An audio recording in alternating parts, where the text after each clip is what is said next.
Good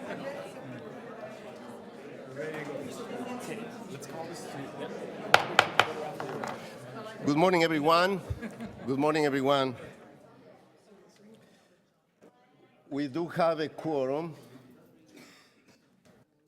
Yeah, we have a quorum. I'm calling this meeting to order. Welcome, members of the committee and visiting members of council, and a warm welcome to members of the public and those watching live online or television. As usual, I would like to remind everyone that you can find the agenda for today's meeting and follow the meetings in real time at www.toronto.ca/council. I have one regret to convey on behalf of Councilor Mamoliti. He had an injury to his foot and he can walk, so he won't be here today. And the next thing is declarations of interest under the Municipal Conflict of Interest Act. Any conflicts to be declared? Members of the committee, if not, none declare. All those in favor, against, carry. We have 7 items in today's agenda. Yes,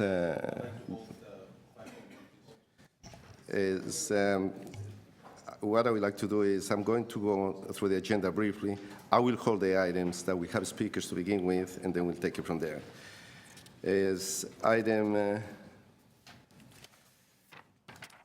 and you can refer to the green sheet with public speakers. So we have speakers on item 1, and that's prohibiting hookah water pipe use in licensed establishments. That item is going to be held. And item number 2, we don't have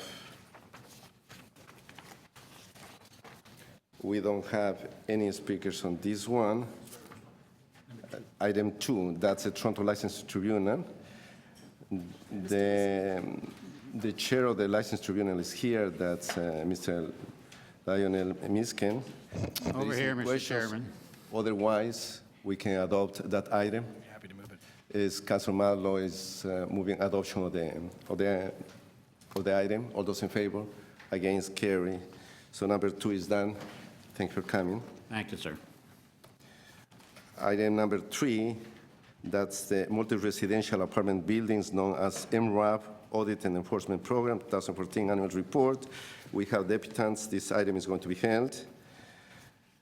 The next item, LS 5.4, jurisdictional scan and alternatives to licensing landlords. I believe that we have 1 speaker on this one, so the item is going to be held. The next item is LS 5.5. That's 2016 Service Level Review, Licensing and Standards Committee. And on that one is, I believe that, Councilor Glenn de Bermeke. I think with the other service level reviews, I recommend that we receive it and refer to the budget committee for consideration. We have one deputy. Great. Okay. So we'll hear from that deputant and then we'll move that. Okay, that's fine. So number 5 is going to be held. And there we are. So let's get on with that. And the first deputant, and that's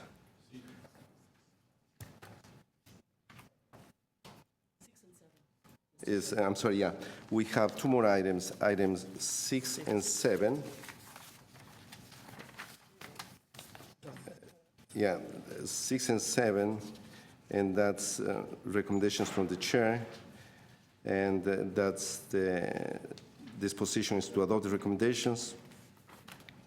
And I would like to refer that to city staff. All those in favor? Against? Carried. Thank you. Done. Number 7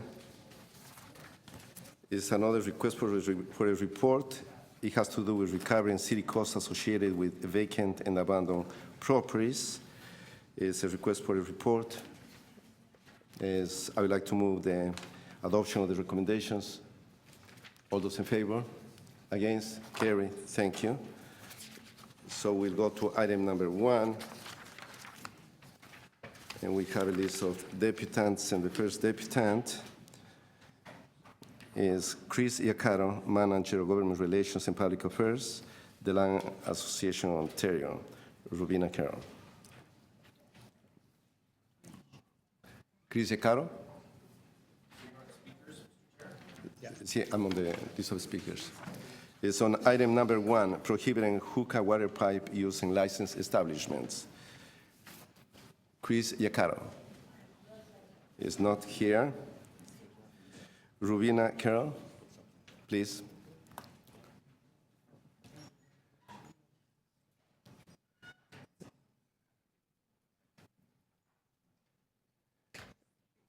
Good morning and welcome.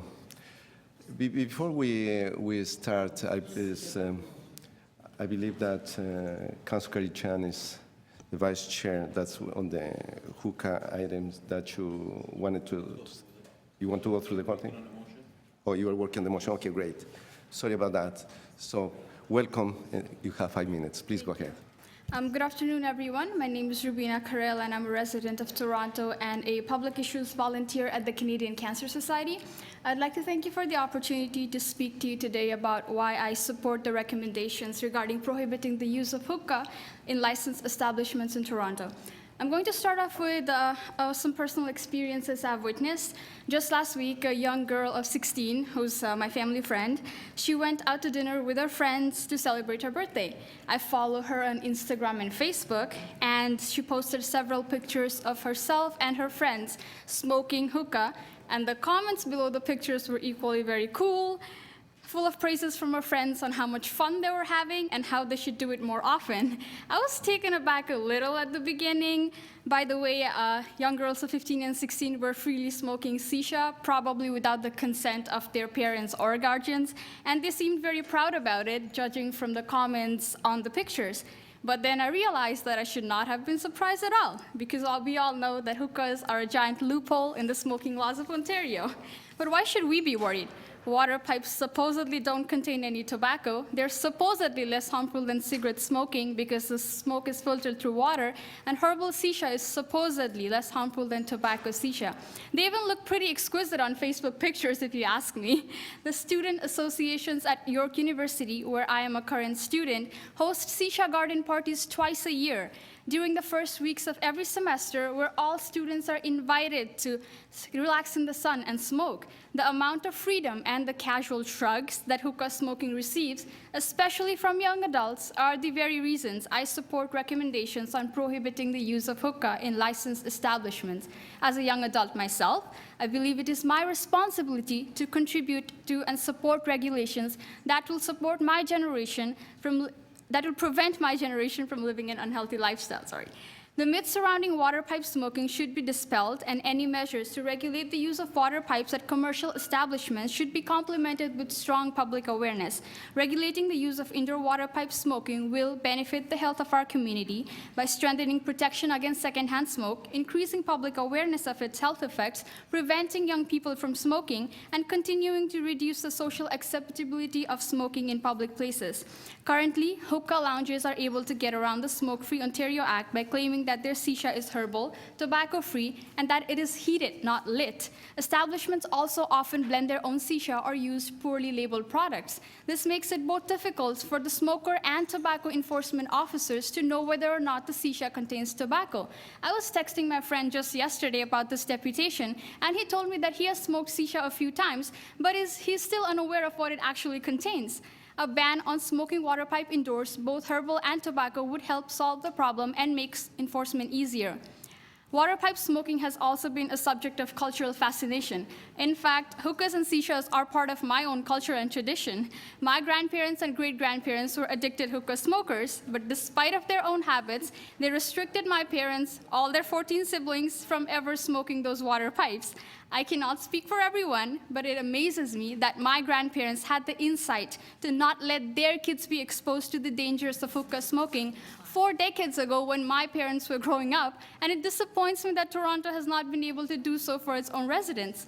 Yes, culture is very valuable, and I'm proud to say that my grandparents made the right decision to not pass on this particular tradition to their kids and grandkids, because living a long life in good health and spending quality time with loved ones is the only tradition that my family needs. More and more jurisdictions outside of North America, including Lebanon, Turkey, UAE, Syria, and a number of Middle Eastern cities, have already banned or severely restricted water pipe use or are considering doing so.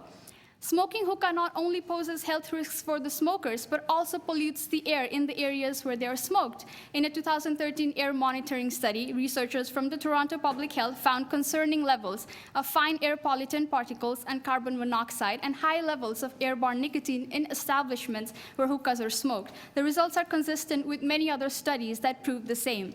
I'm concerned about the health of all current residents of the city, but more importantly, I'm gravely worried about the health of young people like me. I urge you to adopt the motion approved by the Board of Health, which is before you today, to prohibit hookah smoking in licensed establishments in the City of Toronto by October 1st, 2015. We hope that the Council takes our voices into consideration because youth are Canada's future, and we demand a healthy environment for us to thrive. Thank you very much. Thank you, Rubina. Excellent presentation. Any questions to the deputant? Yes, from the Vice Chair, Councilor Karygiannis. Please go ahead. Chair, there's a bit of a, I would ask for a 5-minute recess, please. I'd like to have a motion to defer this item. Well, I'm told by the clerk that if we're going to defer this, we need to do it right now. Can we?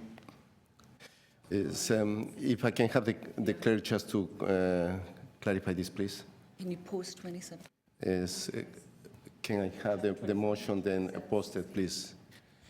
Section 2716 of Council's procedural bylaw says, if a committee member intends to make a motion to defer a matter, and if persons who have given notice of their intention to make public presentations about a matter are present, then A, the committee member makes the motion to defer as soon as possible, and B, the committee votes on the motion immediately after. Okay, well. No, you don't need a recess. No, I don't think that we I need think the a councillor was just recess, asking so- for clarification. I'm just, So in terms of the procedure by law, there is an intention from a member of the committee to defer the item, My intention was to refer it. to refer it, That they want to use the word defer. defer it. So then we have to deal with it now in terms of the procedure by law. Mr. Chair, Yes, please. let's see if I can get the clerk's attention as well. I'm accepting, of course, your ruling. I have to say, I've been in this building 11 years. This is the first time I've ever heard that.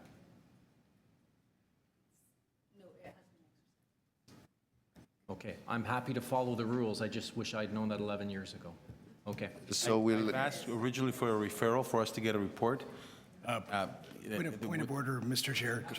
Just point of to- order, Councilor Marlowe. Just to clarify, is part of the intent of this procedure that then the public who would like to make a deputation has an opportunity to make their deputation when the item actually will be considered? That's my understanding, that the party will continue with the deputations, but At the appropriate yeah. time. So I think that at the proper time, Right. the intention of the mover is that he's going to be moving a deferral is for the month of October. So to come back with more information on it. So that's the intention of the mover. So at this point, is the deputants will have an opportunity to continue speaking on the subject, knowing full well that there is going to be a deferral Okay, that's fair. on this one. So are we clear with that? Okay, great. This is why I asked for a 5-minute Yeah. recess, but anyway, So I think that's, are we clear with the rules now? So that's what's before you.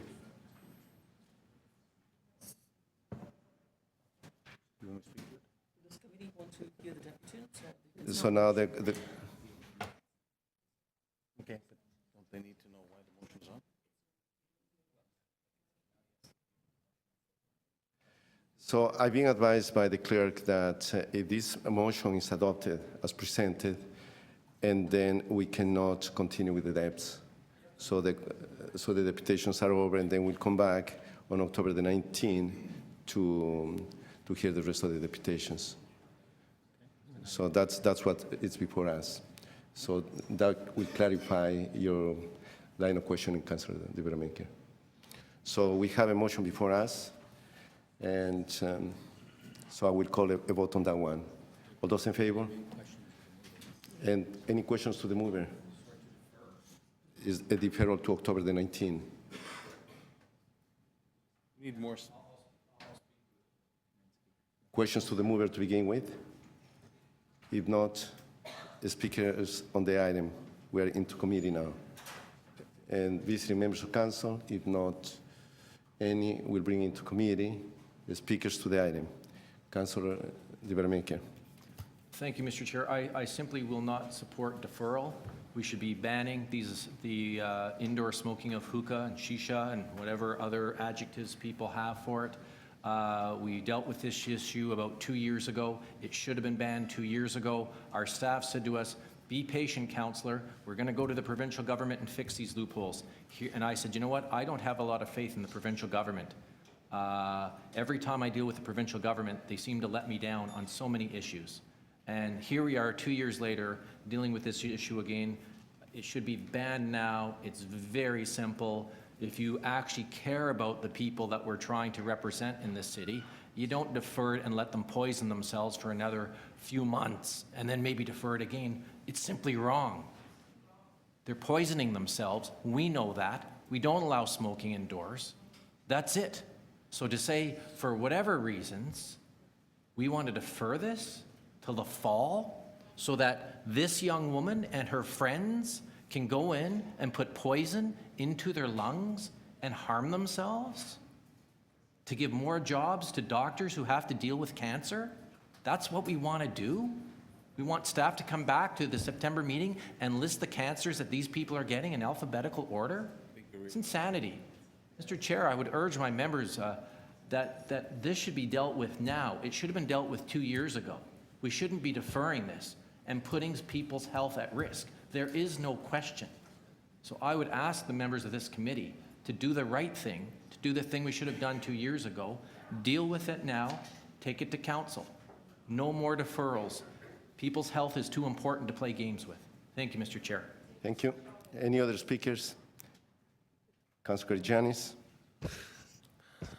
With all due respect to my colleague, I hear his words and I thank him for speaking passionately about it. However, there's a community out there that does use herbal hookahs, if you want to call it as such.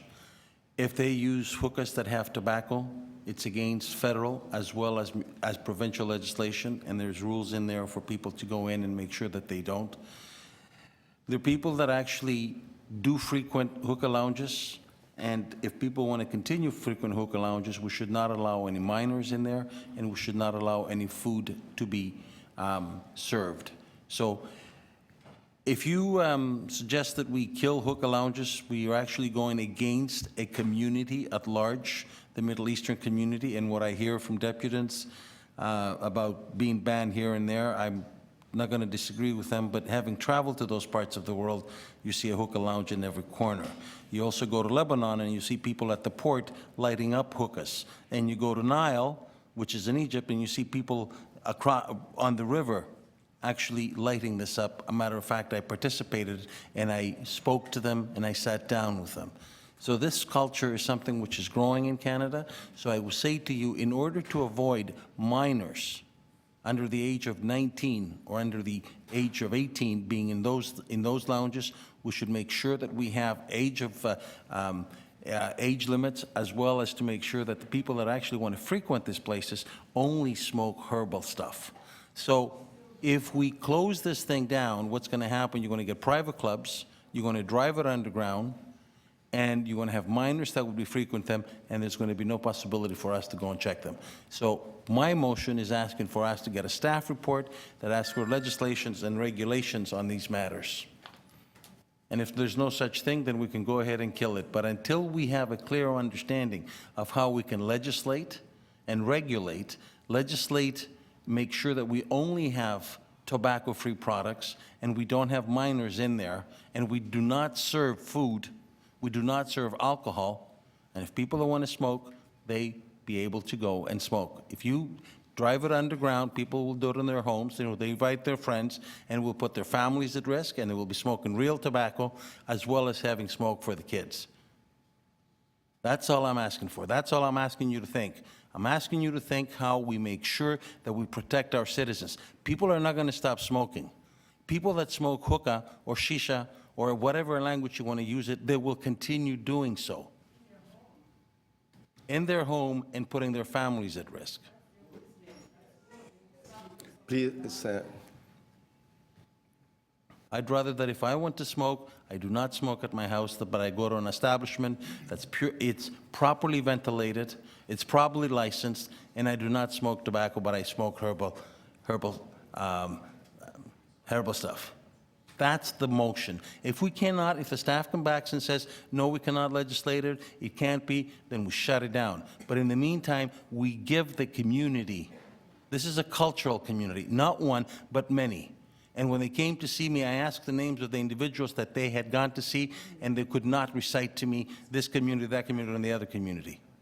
So let's not do injustice to a culture that has this for generations and for hundreds of years. You're not poisoning. Councilor, can we stick just to the deferral part? Thank you. Are we done? Is Councilor Marlowe? I'm hearing some very passionate words from very different perspectives on this. I think it's fair to learn. I personally would like to learn more about the issue. I want to understand more about the health effects of hookahs. I also want to understand more about the cultural issues that pertain to this as well, and how it impacts the community, and I want to hear their voices as well. I'm speaking simply to also just clarify, as part of the procedure earlier, that the reason that it's important to, if this deferral goes through, it's important that the community knows, no matter what side of the coin you're on, that you will have an opportunity to make a deputation when this comes back in October. I think it's, if we're not voting today whether or not to move forward or to kill this. What we're saying is, let's make sure that we have all the information in front of us, and I look forward to hearing different voices before we vote in October. Thank you, Councilor Marlowe. I'm going just to speak shortly as well. What's before us, as you know, is there is a report from the Toronto Board of Health dated June the 10th, and what they're recommending is, of course, banning the hookah, and that report's going to City Council. And what's before us today in terms of the report is that City staff is recommending that City Council approve amendments to the Toronto Municipal Code Chapter 545 to include some definitions in terms of the hookah use, the inhaling while smoking, exhaling while smoking, and how the hookah mechanism is being activated, that kind of stuff. And furthermore, what the recommendations call overall is that to prohibit the use of hookah in establishments that are licensed or not. Now, I do have some legitimate questions. I went through all the reports as well. And one of the things is that smoking in enclosed public places or workplaces, as you know, it's banned under the Smoke-Free Ontario Act 2006, making it illegal for hookah lounges to serve tobacco, shisha, or whatever it's called. It's, so that's clear, in my mind, is very clear. Now, there are a number of questions that, at this point, that I would like to see more information on. For example, the question, is there enough evidence that substantiates hookah bars are serving and underage kids? There has been a lot of discussions, 12-year-olds and so on. And what kind of regulations, if any, do we have in place to control those variables? There are questions in my mind about do we have any rules that would require hookah bars to retain an ingredients list or lists, and even the packaging to prove that the shisha that they're offering is tobacco-free? I haven't seen that anywhere, so I would like to see that, because that's very important information that needs to be done, is I will entertain and I will recognize your point, I'm speaking at the moment.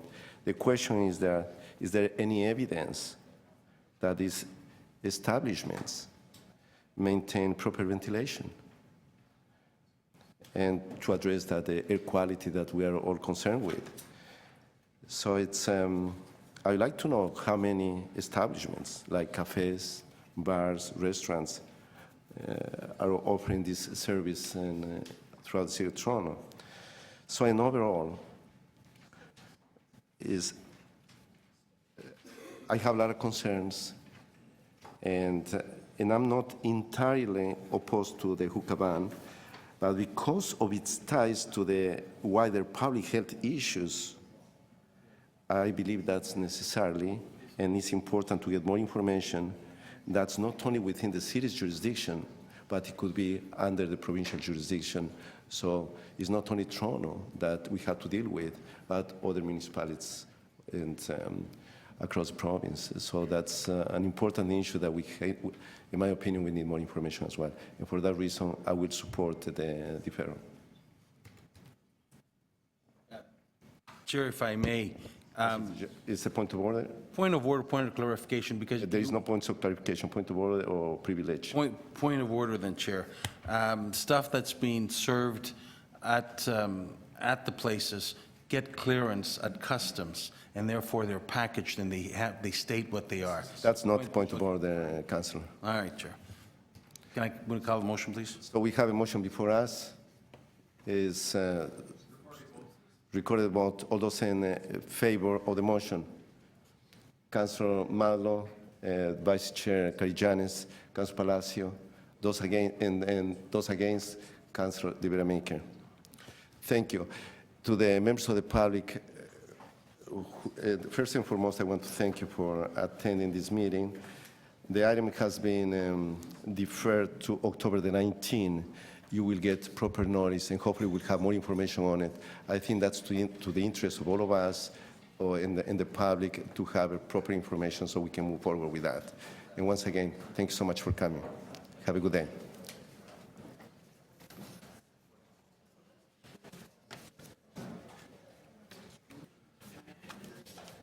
Caesar, kill your mic.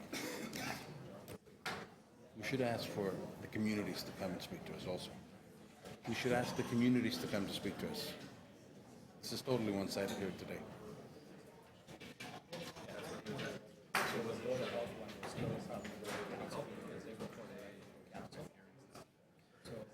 Okay, the next item. This is going to go to council. The next item for deputation is LS 5.3, the multi-residential apartment buildings known as MRAB. We're dealing with the Audit and Enforcement Program 2014 Annual Report. The first speaker on this item is a representative from the Toronto Accord Center, John Plamadore.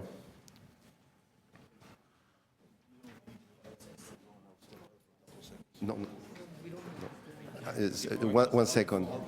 Members of the committee, before we start, I know it's going to be tough. At this point, we just have quorum, so let's be mindful that otherwise we'll have to recess if anyone needs to go out for a few minutes. Thank you. And good morning. Thank you for coming. The floor is yours. Please go ahead. You have 5 minutes. Thank you very much for this opportunity. I'm speaking on behalf of the Federation of Metro Tenants Association, of which I am the chair of the board, the volunteer civilian. And I wish to speak in favor of the motion that is coming forward. As you know, Toronto is made up of 52% of tenants. The population is made up of 52% of the tenants. And we pay three times more property taxes than homeowners. That's another issue for another day.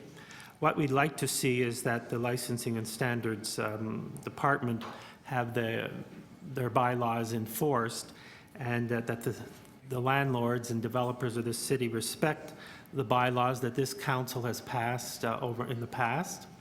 And we also want to support the notion that if we want to eat safe, we also want to rent safe.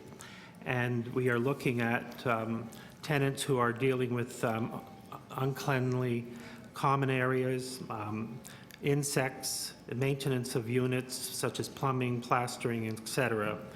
And can you imagine these kinds of living conditions if it was in your own home? And furthermore, exposing your own family members to these kind of conditions. We want to see the same kind of rules that apply for us when it comes to eating safely, but we also want to be able to live safely in our homes.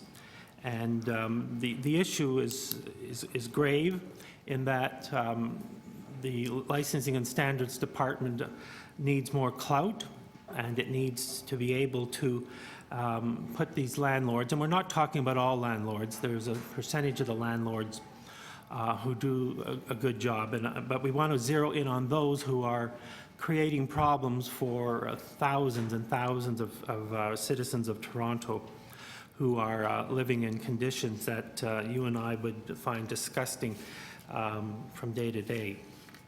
So the more clout we can give to the Licensing and Standards Department to enforce the bylaws, they are laws and they are passed by yourselves, and they need to be carried out with urgency and not delayed, as are the many tactics used by landlords. And so I'm not a man of many words, but I'm putting this forward to you because it's time for renters to be heard, for renters to be listened to, and to no longer are we going to take a back seat. We are going to, I'll be at these meetings as often as I can, and others. We need a voice, and if I have to be that voice, I will be. And as a volunteer, as a senior, I'm not going to, I have the time and the energy, and we are going to be in your face if you have to say it that way. But so those are my thoughts, and I support everything that's going to Thank you, Mr. come out along Commodore. this line. Any questions to the deputant? We have one question. Councillor De Vermaker, please go ahead. Thank you. Through you, Mr. Chair. This program, I'll call it similar to an audit program, has our city inspectors going in and doing comprehensive audits, I'll call them, of buildings. Is it your opinion that they're still needed? I have some people say to me, oh, Glenn, it's not needed. You know, if there are complaints, they're handled, everything's fine. There aren't really any slum landlords anymore. The vacancy rate is such that landlords are competing with each other. So is there a problem out there, or is there not a problem out there? I think there is a problem out there. The audits are important, and of course, we don't have enough staff, as from what I understand, to carry them out. So whatever you can do in that regards. But I know my buildings are audited. I have a landlord that is fairly decent when it comes to maintenance and the like, but I know that there are hundreds and hundreds of buildings in this city, if not thousands, that are not being audited because shortage of staff and/or the priorities. And I'm pleased to hear that the department is now looking at those with the most violations and prioritizing these audits. And through you, Mr. Chair, our program primarily focuses, I'll call it, on the common areas or the external areas of the building that are easy to get to and easy to see and easy to inspect. It's harder sometimes for us to go inside a unit. So do you think part of our audit system should be going inside units where invited? Yes. And how do we do that? I've worked with Acorn in my ward to try to sign people up to get into their units because people would come to me and say, Counselor, I've got this problem, that problem, and the other problem. And I'll say, great, give me your name and your unit number and your phone number. We'll have somebody come and have a look at it. And they go, oh, no, I don't want you to come into my unit. I don't want you to name my name. I don't want to get in trouble with the landlord. I don't want to be evicted. I don't want to get into any trouble. So how do we, say, work with you or organizations like you or with tenants in general to actually identify problems inside of units and actually get inside them without people being afraid of us or afraid of their landlord? Well, it's an educational piece in great part. I'm sure many tenants are intimidated by landlords. They're fearful of being evicted from their homes. They're threatened and the like. So we need to pass maybe stronger bylaws and provisions, and along with helping tenants understand that we're on their side and that we're working with them and not against them.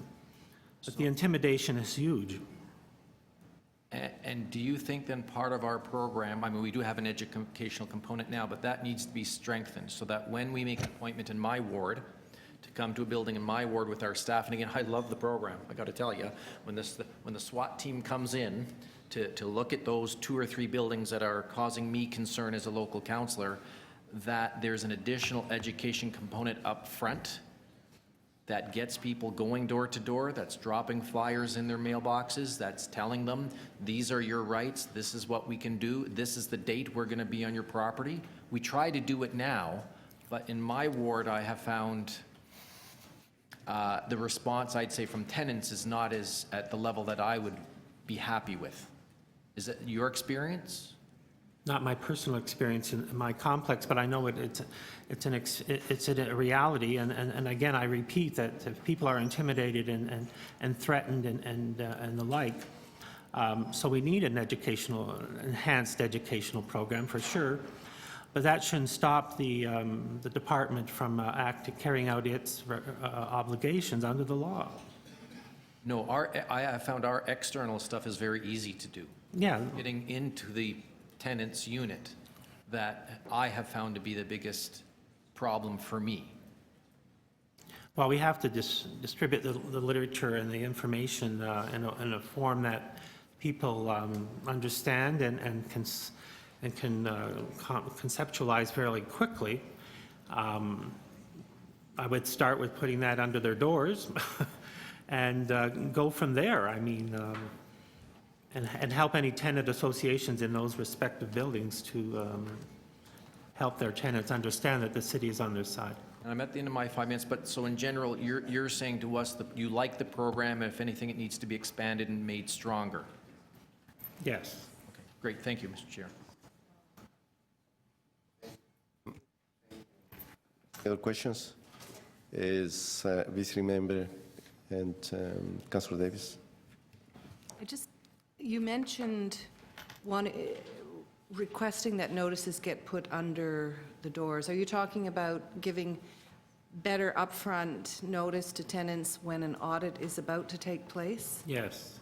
Okay, so that's when the truck comes up and people are supposed to bring their in-suite complaints to the truck, and the MRAB officers go in and do an audit of all of the common areas. Right. So are you finding that individual tenants aren't getting notices, or? Well, I think we can enhance that, but however we can enhance that would be a great advantage to the tenants. Okay. And the other thing that's really different about the changes this year is the remedial action. Should there be continued refusal by the landlord to comply with the orders, such as 1501 Woodbine and 500 Dawes Road. Right. This is something the city has just started to do. Yes. Do you support that? Oh, very much so. I was so pleased to hear that at the meeting of the Tenant Issues Committee that these steps have been taken and that the landlord is going to pay for those on their property taxes, this intervention, and it's long overdue, and if we can accelerate that, that would be great. Okay, thank you. Thank you. Thank you, Councillor Davis. Any other questions? If not, thanks so much for your presentation. Have a good day. Now we have a few more deputants, and Donna Borden, followed by Edward Lantz and Andrew Marcy Aniak.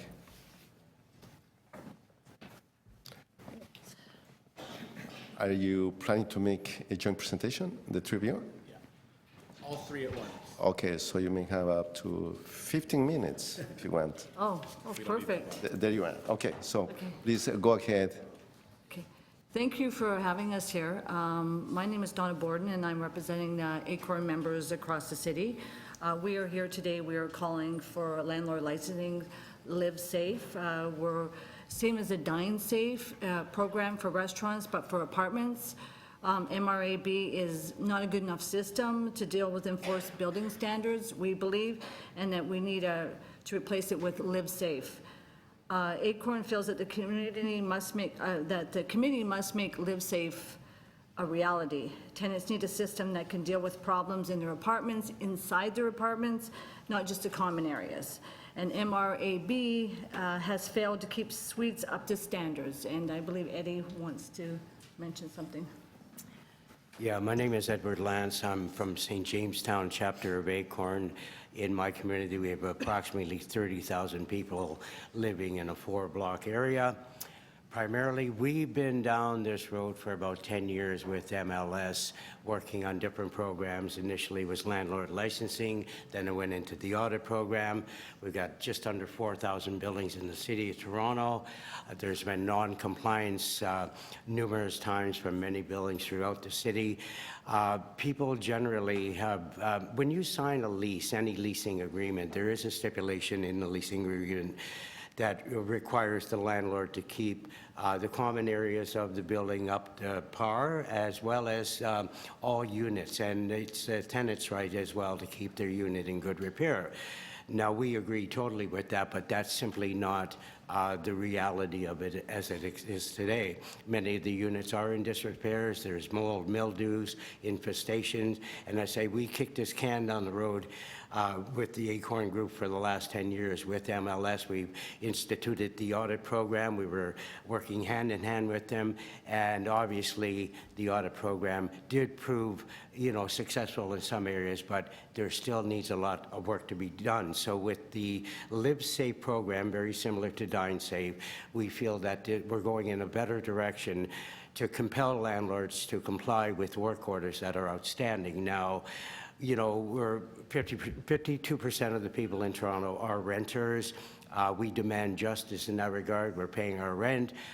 We expect a clean environment to live in. So primarily with this Live Safe program, that's where we're going. Now, landlord licensing, in the same breath, primarily a nominal fee charged to the landlord for each unit in the building would allow us to place a sign of approval or disapproval or in limbo, like the same as the Dine Safe program. Green sign means that if I'm a prospective tenant coming into the building, I know that this is a good place to live. If it's a yellow sign, I might want to ask questions. If it's a red sign, I'm going to turn around and walk out. So these are the protections we want to put in place for prospective tenants and all people living in the building, because housing it's not a privilege, it's a right. So that's where we're stipulating in that regard. So I'll pass it over to Donna again. And ACORN members live every day in apartments that were infested with cockroaches and mice and molds from floods, leaks, repairs that are just not being completed by the landlord. And we're just asking, we're not asking for much, we're just asking to have enforce the laws that the city has put in place. And good landlords have nothing to fear with this program. The bad landlords will just have to provide the basic needs. And so we don't feel that that's much to be asking. We think Live Safe would be a really great program, and thank you very much. Great. Is that it? Yeah, I think Yes. Fantastic. Thanks so much for your presentation. Any questions to the deputants? And Councilor Davis. You've recently had, I think, an opportunity to share your views directly with our staff? Yes, Do a meeting? yes. Okay, so you've probably got other issues you've shared with them as well. Well, primarily, this is like a bright light for us, Councillor Davis, because as I say, we've banged our heads against the wall it just doesn't have enough teeth in it as it exists right now. So we have to take another direction, and this Live Safe program sounds very promising, and we're more than willing to work with all the members of MLS to achieve success in this area. The bottom line on that situation is all people deserve the right to live in a safe, clean environment. Absolutely. You also fully support landlord licensing. I know you led the charge on landlord licensing going back many years, so I want to thank you for that.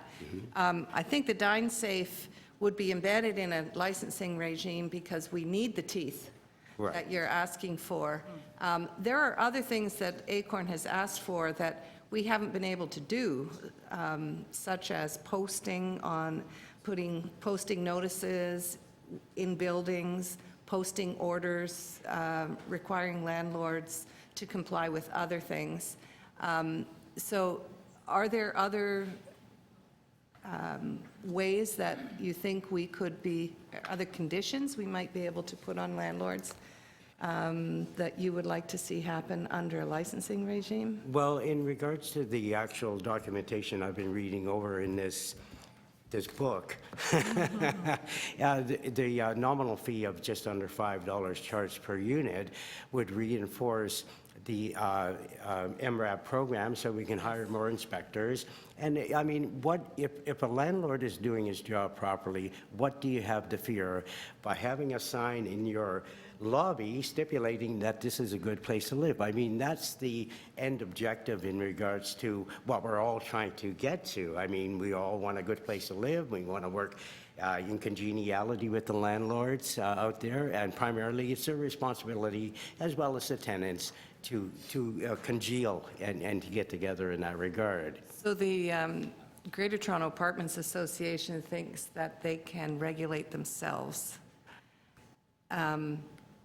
What do you think about that? Well, obviously, that answer is no, because it just, the proof is in the pudding. I mean, people are still living in unfit conditions. I mean, can you imagine waking up and you want to send your kids off to school, and here you're battling the roaches, you're battling the bed bugs, and meanwhile, each and every month, the landlord's walking off to the bank, they're making, and I'm not against them making money, but the point of it is that you've signed a contract here. You have a legal lease that stipulates the fact that your unit should be kept free of infestations.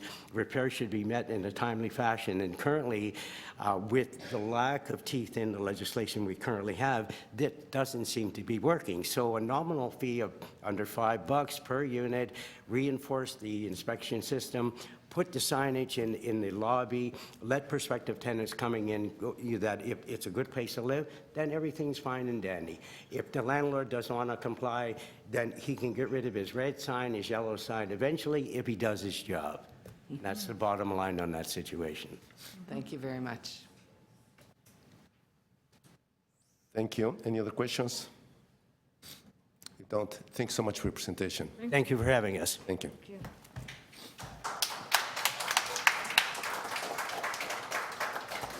The next deputant is Helen Chilas.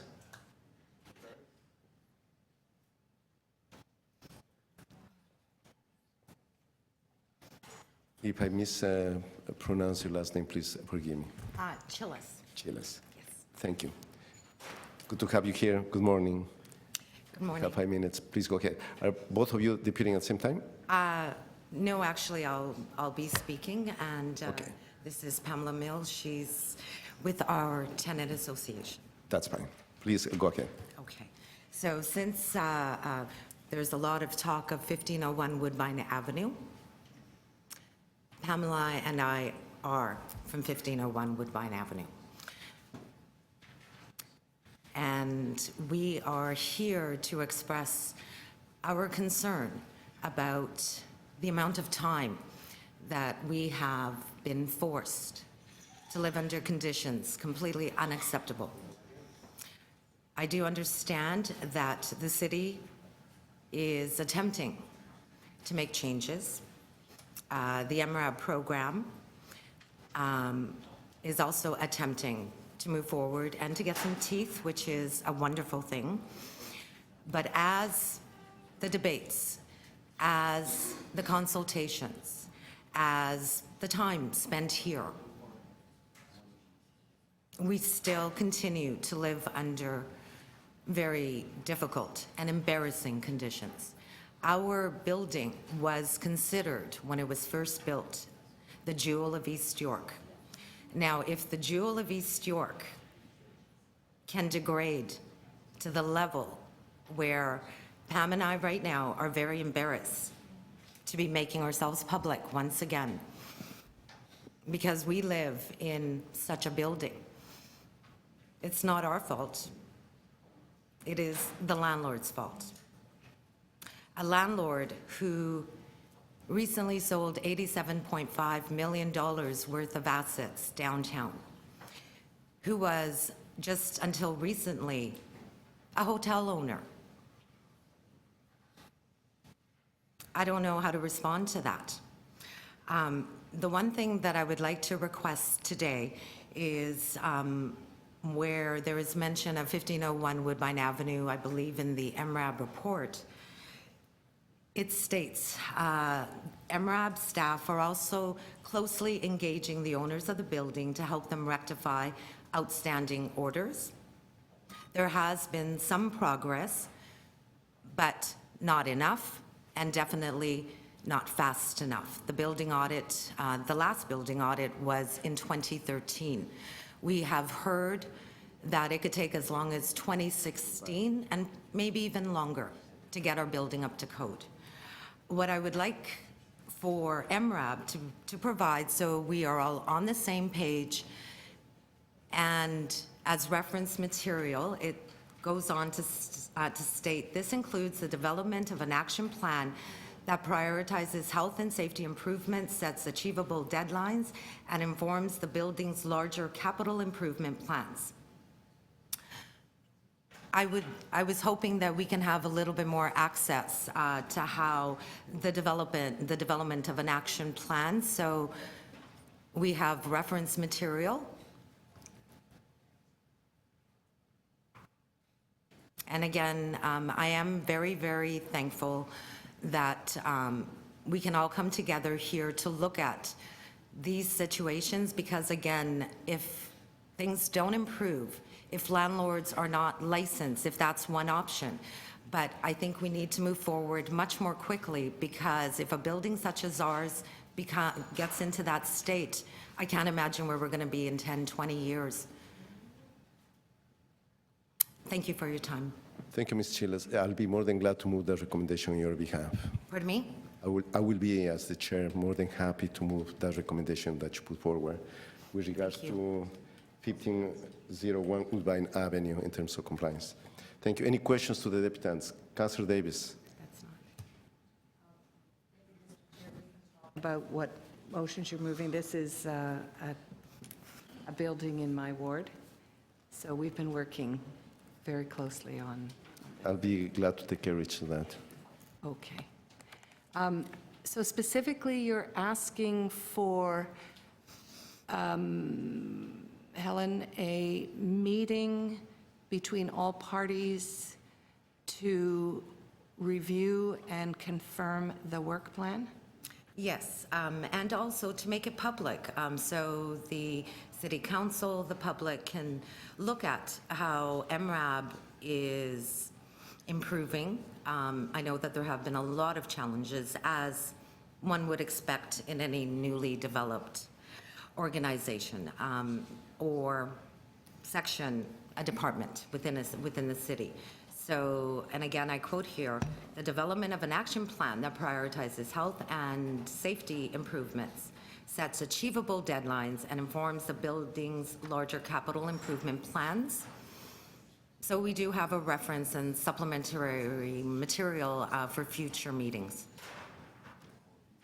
Okay, so I think as well, MRAB staff went out this week Yes. to do another inspection. Yes, and they were kind enough to take us for the first time with them. That's one thing that we have been feeling is a little disenfranchised. We do, there has been much communication, and I do recognize that the City of Toronto has taken up quite a bit of taxpayers' resources on our building. the residents of 1501 have been quite proactive, standing up for our tenant rights, our human rights. So, but we'd like to move things a little more quickly. We understand that government policies, procedures, et cetera, does take quite a bit of time. But as we sit here and discuss, analyze, et cetera, people are living under conditions that no one anywhere in the world, yet alone in Canada's largest city, should be forced to live in. Okay, thank you. Thank you, Councillor Davis. Any other questions? If not, okay. Is there anyone else in the audience who would like to speak to this item? If not, thanks so much for your presentation. Thank you. So, questions to staff?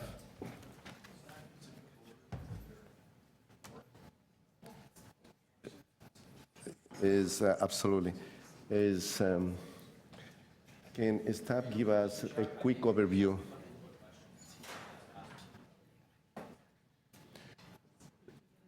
So either is at this point we are asking questions to staff, but there is a request to have to ask city staff to make a very quick presentation on it. No, I don't think I need a presentation. You don't need a presentation. Quick questions. Just quick questions. Quicker. So, Councillor, okay. Do anything.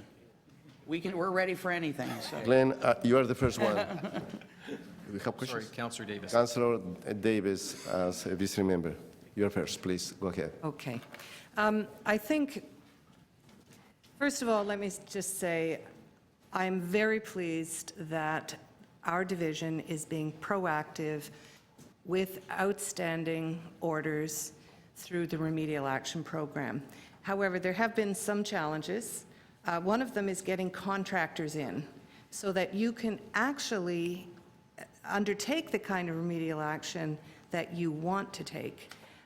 Could you please explain what changes or what you've put in place to help expedite that process so that it's actually effective and efficient, the remedial action? Through the chair to Councillor Davis, we have started the process with purchasing to have contractors on contract with the city, that we don't have to go through the more lengthy process of getting quotes and a competitive bid program. We're going to have contractors on contract that we can then call and engage to come in and do the work in short notice. So you said you've started the process. When will it be complete? We should be through the request for quotation process by the fall of this year and have the contracts executed. And that contract can be like a blanket contract for a range of services? It will be a blanket contract. It may be with one provider, or it may be with multiple providers. That's one of the issues. We won't be able to find a contractor that can do mechanical boiler repairs as well as painting. So we have to break it up into the areas where we believe we need to have those contractors available. Same as cleaning, painters wouldn't be the people we'd want to bring in. Right, so that work will be completed so that an RFP or RFQ or whatever procurement you're going to use will go out in September? We expect to be completed by the fall of having the contracts executed. The fall. And awarded. Do I need to ask for any, no, you know what, I'll just trust that it's going to happen. The second part has to do with orders that are not complied with and the action plans that you're negotiating with 1501 Woodbine in particular, but others. So there is a sense that you set some timelines, and then the landlord violates those timelines. Those orders you prosecute as well as continuing to try and get compliance. With the action plans, can they be shared with tenants? I think I heard that there's some frustration that they're not understanding what you're requiring and what the timelines are with landlords. We've recognized that we have to have a better communication plan with tenants and buildings, and it's part of our ongoing work on identifying how we can better share with tenants the anticipated completion dates for items that we've identified through orders. We recognize and are sensitive, though, that sometimes, if we publish timelines, we have to be cognizant of the fact that sometimes those can shift due to other compounding factors. So it needs to be understood, and that's what we have to be clearly communicating, that maybe, if, for instance, if we say an item will be completed by the end of July, that there may be something that arises during that, prior to that deadline or that committed time frame that bumps that date maybe to mid-August, and we have to be cognizant of the fact that those issues may arise. It's just like any other work. Are there actual protocols that give direction and about when an officer exercises discretion like that? Because it just seems that it's pretty arbitrary. At some time you say, well, that's reasonable, we're going to give them an extension. And if there have been orders, so that, I wonder if you could answer that question. You just exercise discretion when you extend? Decisions are made by officers as well as consultation is with the supervisor, responsible managers and directors, not just with MRAP, with all our officers. And it depends on the significance of the issue, the impacts, and the factors involved. It's hard to give a codified protocol. Each situation and issue has different impacts. They're all taken into consideration, though, as to, at the end of the day, the impacts on the health and safety components are a #1 priority, living standards, and then there may be other lesser issues. So just finally, can we meet and share the contents of the action plan with the parties at 1501 Woodbine? Yes, we can. Okay, thank you.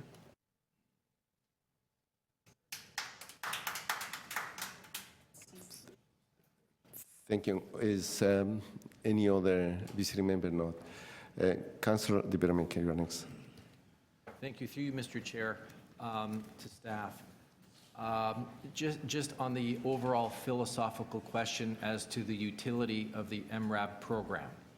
Some of us think it's spectacular, but I've had people perhaps in the industry or owners of buildings and trust funds that come to me and say, tickety-boo, everything's polished and shiny, we don't actually need that program anymore. Is it your opinion that the program still has a utility and that it is improving the quality of life for people living in 5,000 buildings that exist south of Steeles Avenue? Through you, Mr. Chair. Certainly, people are going to have differing opinions. My understanding of this program, from when I first got here to where I am now, I've really seen the value that this program brings. This is an area where proactive audits definitely has value and merit. We have, speaking of the other side of the coin, we certainly understand from tenants that things need to be done in a more quick fashion and need to be focused on those bigger items, which is what we've done now with shifting to a more risk-based and pre-audit-based approach, where we are focusing on the buildings where there are actually problems of significance. Speaking with one of the industry representative groups, GTAA, and they support the program because they recognize the value it brings, and in particular noted, and I'm surprised they're actually not here today, but have commented that our new approach, where we are focusing our efforts on proactive audits based on that prioritization of health and safety and the extent of issues we do encounter in some buildings versus attending buildings where they're very, in relevancy minor, they've identified that they appreciate that approach. So, I think this program has a ton of value. It's certainly something that we're investing a lot of time in and will continue to do so as we continue to improve.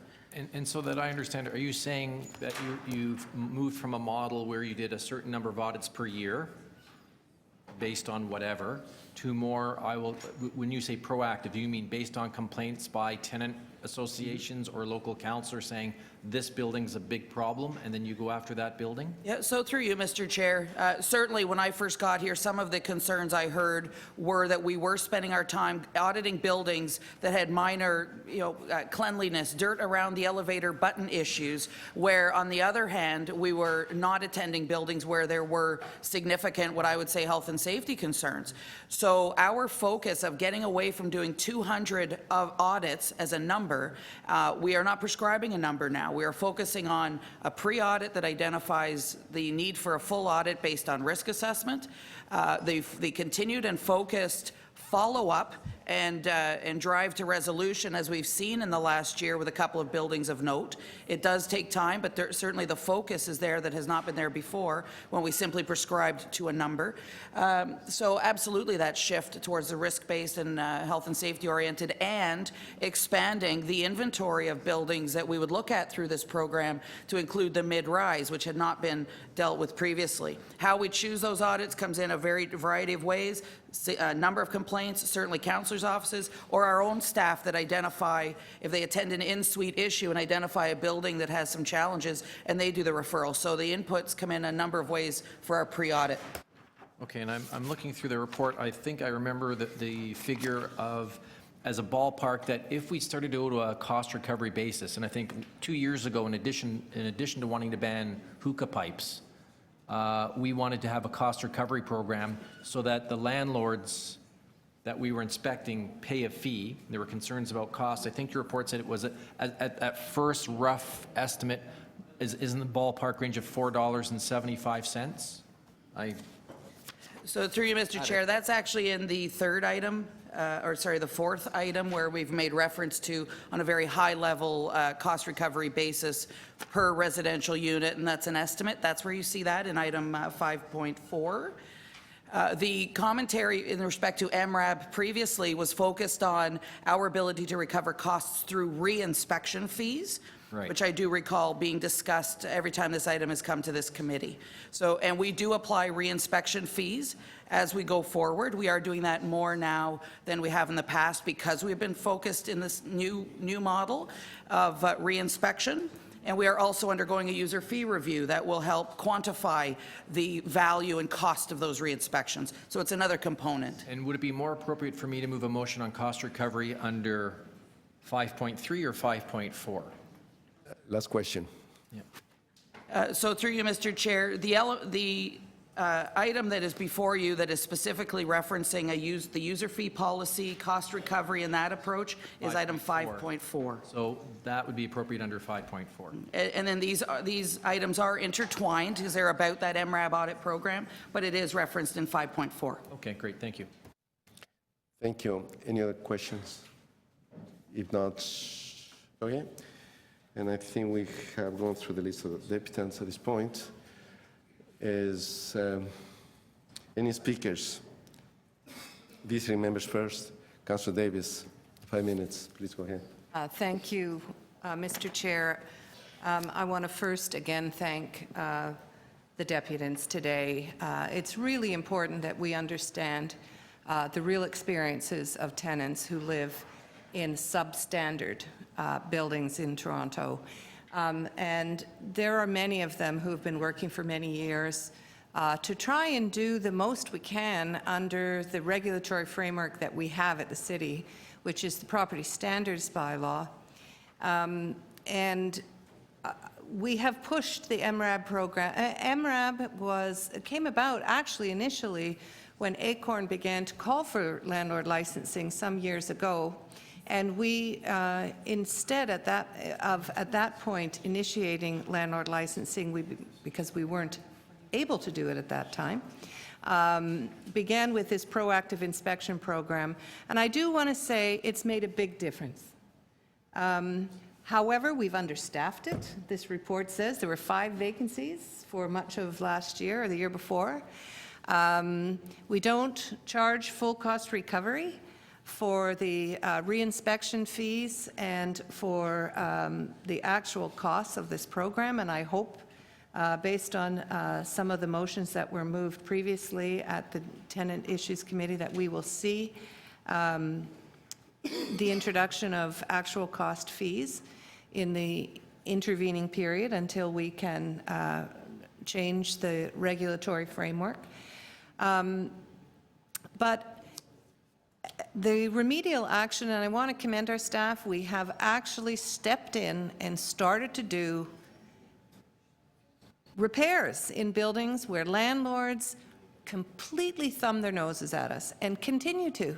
They didn't care. They can come out and ask for extensions. If they don't get it, whatever, they go off. We can prosecute them. That sort of is somewhere way down the line. And oh, by the way, the fines are just the cost of doing business. So we have to find new ways to actually put more conditions on property owners to ensure that they comply with our orders. And I know that the next report is about licensing, and I'll talk further about that.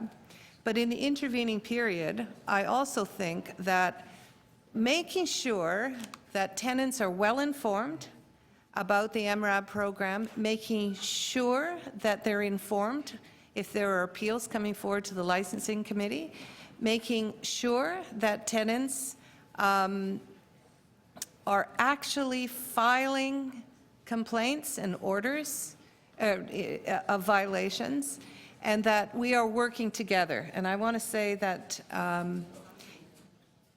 there is a room here, I'm sure, of very sympathetic councillors who want to make sure that we are doing everything we can do within our powers to hold landlords to account and to make them deliver decent housing for the people of Toronto, tenants of Toronto. So some of the motions are going to be reinstated here, and I'm not sure whether all of them will be. Oh, my motion, I didn't read it. I'm sorry. Someone else is going to move it. I think the chair is going to move it, but it's to request that we organize a meeting between MLS and the parties at 1501 Woodbine to review and confirm the action plan and timelines for compliance with the outstanding orders. Can you please read it again? I didn't get wording. You have it in front of you, I believe. No, I don't. Legal staff is, can you just please read it again? Okay, that the executive director of MLS be requested to organize a meeting between all parties at 1501 Woodbine, and I think they know who we mean, the management, the Thank you, Tenants Councillor. Association, to review and confirm the action plan. I've been advised by the legal department that any motion that has an address will be out of order, and we cannot. Why would that be? It's in a public report right here. That's what I've been advised. And I'm There going is to a ask the legal public department. report which speaks to the conditions and the Point action. of order, Chair. Yes? Is the, I have a point of order. Councillor Kirijanis, is the visiting councillor allowed to move motions? is if a member of the committee takes carriage of it, otherwise no. So she can't, then a member of the committee. It's as a courtesy, we are as a courtesy. But therefore, Chair, the Councillor member Matlow will move it. of the committee that is moving this forward, he or she, or he in this case, should be the one that reads this. Absolutely. So I'm just bringing forward, The outside councillor should not be arguing with the chair. we all understand that. Thank Councillor Kirijanis. And I've been advised by the legal department once again, and I'm going to ask the legal department to comment on it. Please. Councillor, through you, Mr. Chair, as I understand the motions, they are to direct staff with a specific enforcement investigation on a specific property, and therefore, in my view, they are out of order. The committee does not have the ability or jurisdiction to direct staff on specific investigatory files rather than general policies. Thank you. If there is a way maybe just to work There's a around that. Excuse can me, just- Mr. Chair, if I might ask a question. I know that's not consistent. We are out of the questions at this point, and you still have 2 more minutes to speak, Councillor Davis, and please go ahead. You were in the 3 minutes, and It says request, it doesn't say direct. And it is the subject in a public Point of order, report. Chair. So if I could of continue order. with my speaking, It's a point of order, just. whether it's in order or I'll stop not. I'll stop the clock, okay? Point of order, Chair. This motion is something that a member of the committee will be putting forward. I'm at loss here, trying to understand why is the outside councillor arguing with the chair? I just don't. Is, I will, no, I will, Vice Chair, I will allow the councillor, please continue. Councillor Davis, please go ahead. I would have, had I been a member, challenged this ruling, but I will find out later why it is, considering this particular address is in a public report. In any event, whether or not it's ruled in order or not, I have the undertaking of the staff that we will convene this meeting in any event. And the city staff, our director, executive director of investigations made that commitment under questioning before us today, so we will proceed with that in any event. So I'm hopeful that once we get the staff, we have restored the staff in this division, and as we go through this report, in terms of service standards as well, which is another item on this agenda, that we will provide the staffing that's necessary to actually make sure that we deliver what we promise from this division. Thank you. Thank you, Councillor Davis. The next speaker is Councillor Malo. Please go ahead. Thank you, Mr. Chair. First of all, I have a motion that I'd like to move. If it could be put up on the screen, please. I'll start by reading it as it's being put up. That we request the Executive Committee Director, Municipal Licensing and Standards, to report at the next meeting of the Tenant Issues Committee. Is it tenant? Pardon me? That's right. On potential measures to encourage compliance with the City of Toronto property standards bylaws relating to rental properties, including but not limited to a Live Safe program similar to Public Health's Dine Safe that would publicly inform current and prospective tenants of a specific rental address regarding outstanding city work orders resulting from non-compliance with city bylaws. B, denying a landlord's ability to rent vacant units at a rental address that has outstanding city work orders resulting from non-compliance with city bylaws. And C, and this should be of interest to our friends at 1501 Woodbine, predetermined timelines by project type and scope for landlords to comply with city work orders resulting from non-compliance with city bylaws. And 2, request the Executive Director of Municipal License Standards report back to the next meeting of the Licensing and Standards Committee. So this covers a number of items. And first of all, I want to thank, Mayor John Tory. When he was first elected, I spoke with him about the import of creating a Tenant Issues Advisory Committee. And we spoke about the fact that more than half of our city's population are tenants. Not only did he hear this, but he supported our request to form the committee and move forward with initiatives to protect tenants. We created a table where organizations and individuals across the city could find a home. And I want to acknowledge the work of the Federation of Metro Toronto Tenants Association, the great leadership that they've provided on many of these issues. And they, as they said, they're going to be in our face, and I welcome them to be so. And also Acorn, who have for years been advocating for initiatives like Live Safe. And today, we are moving forward to seeing their work and their advocacy through to fruition. We have a program called Dine Safe that's run by Public Health. And it is a very successful and well-celebrated program. And this program essentially has codes, green, yellow, red, that we identify in the windows of restaurants to identify whether or not they're meeting health and safety standards.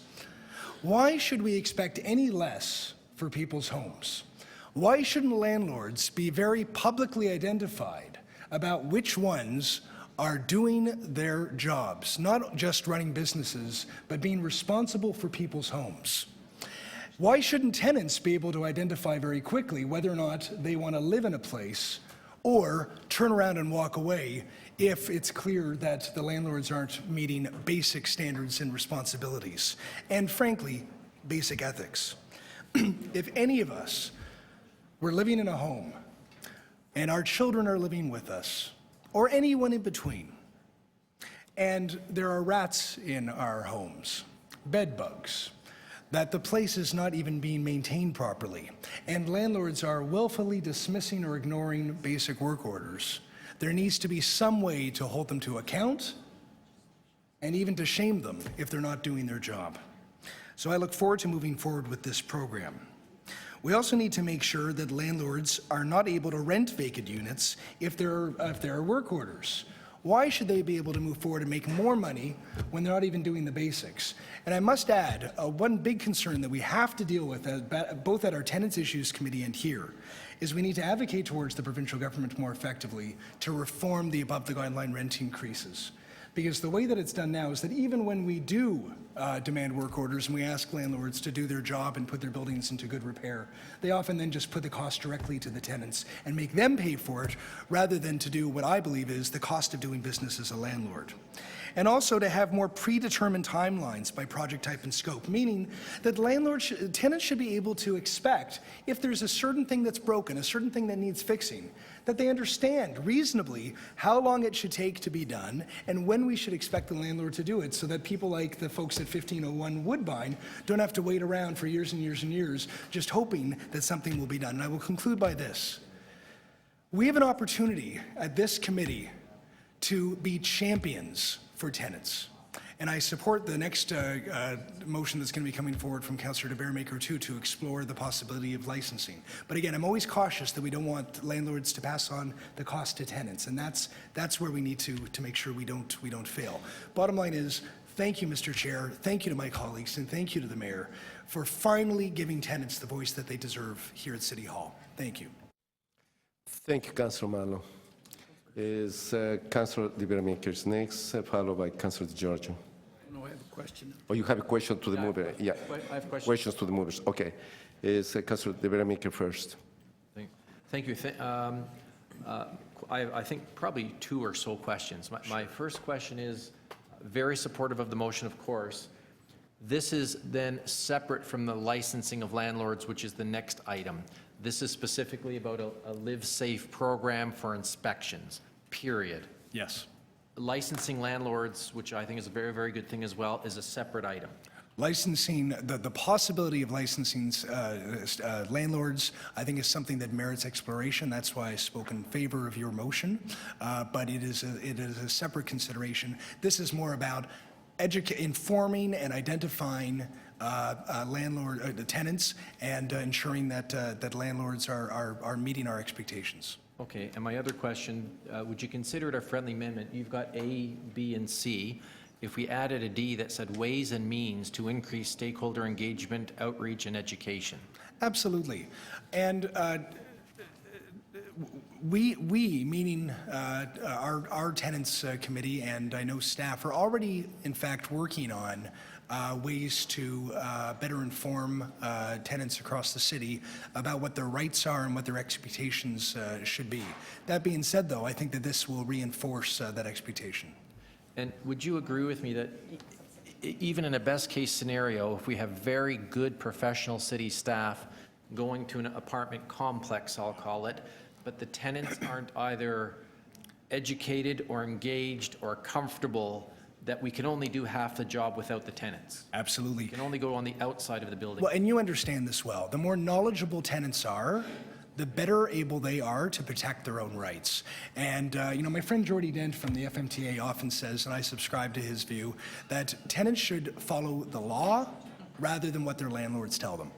Because there are some really good landlords in the city, but there are some landlords that will send you various notes under your door to tell you that you need to pay for certain things, do certain things, that actually is not supported by the law, and they're simply just trying to get your money or trying to get out of doing some work that they need to do. So the more information that tenants have, the more able they are to protect their rights and work together in their buildings to defend those. So I think that's a great idea. Great. Thank you. Thank you. Thank you. Councillor DiGiorgio, you're next. Oh, yeah, very quick question. Thank you, Mr. Chairman. And I'm supportive of this as well, Councillor Matlow, but is it fair to say that there will be some legal input into whatever report comes forward? Oh, I would hope so. I mean, it's always great to try and do that, but we have very little flexibility as to what we can actually do. I've never seen anything happen at this place that we haven't checked with a lawyer first. Okay, fair enough. Thank you. Any other speakers on the matter? Any other speakers? Councilor De Vera-Milker, you're next. Please go ahead. Thank you, Mr. Chair. I will be supporting this motion. I think we should have done it many years ago, but I have learned in my life's path that many things are evolutionary.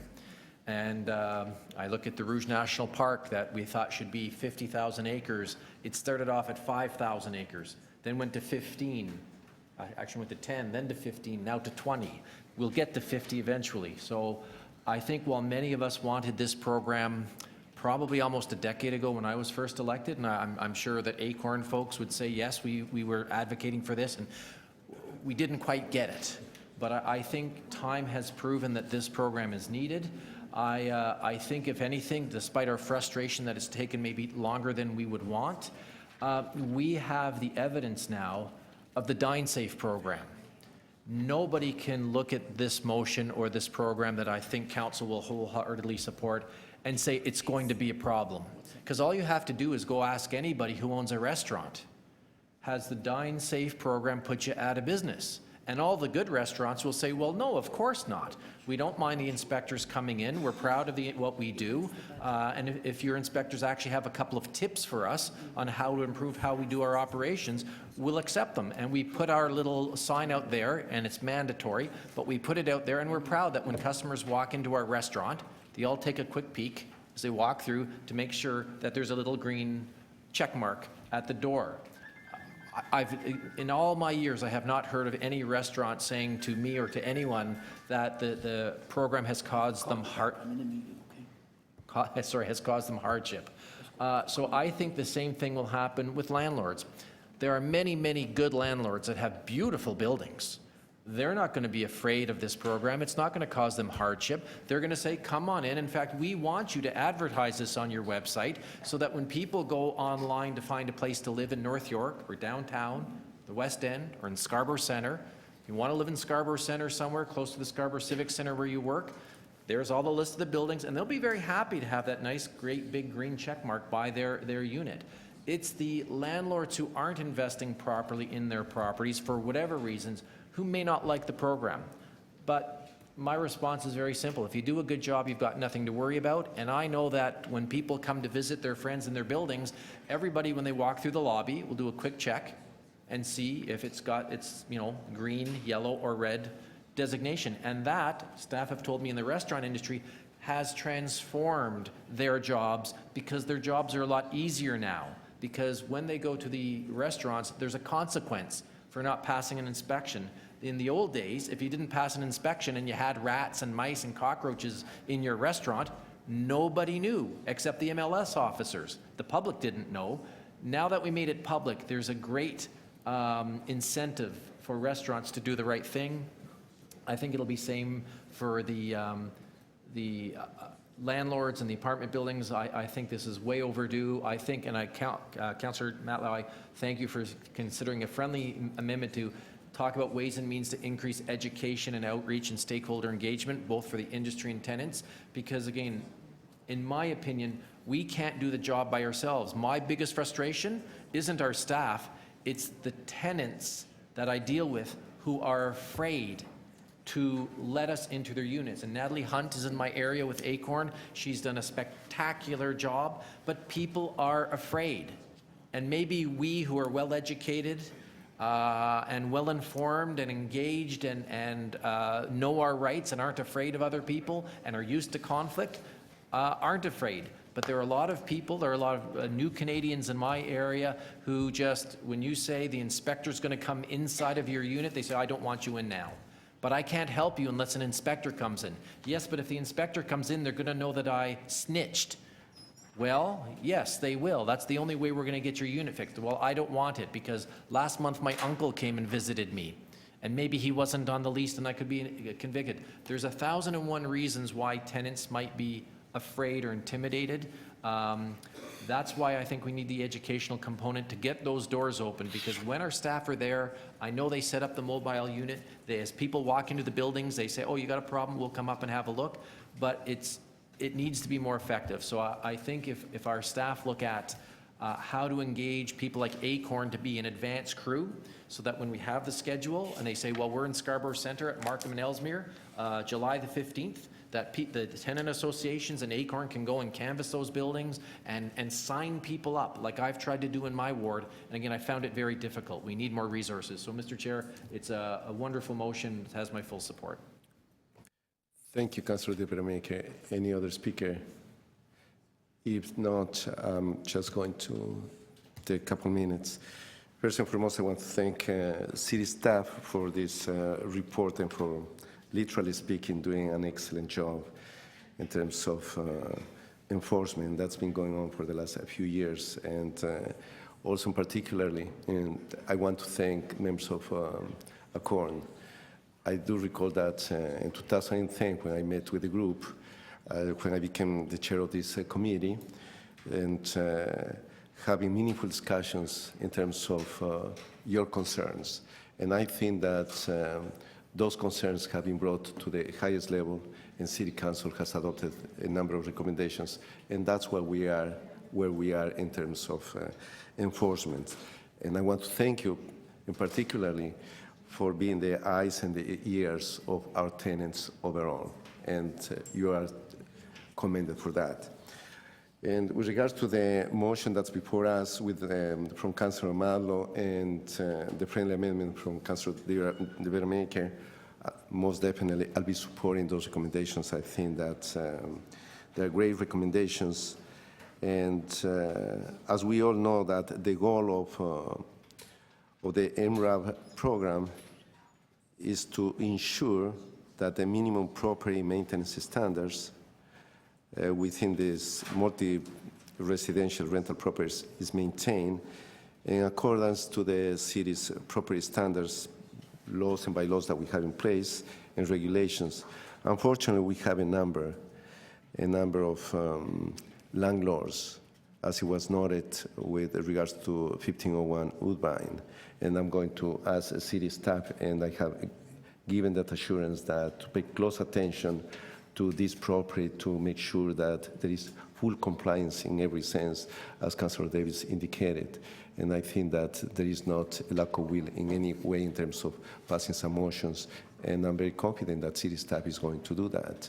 They are doing it, and they will continue to do that. So at the end, what we want is to bring these people to a level of accountability overall.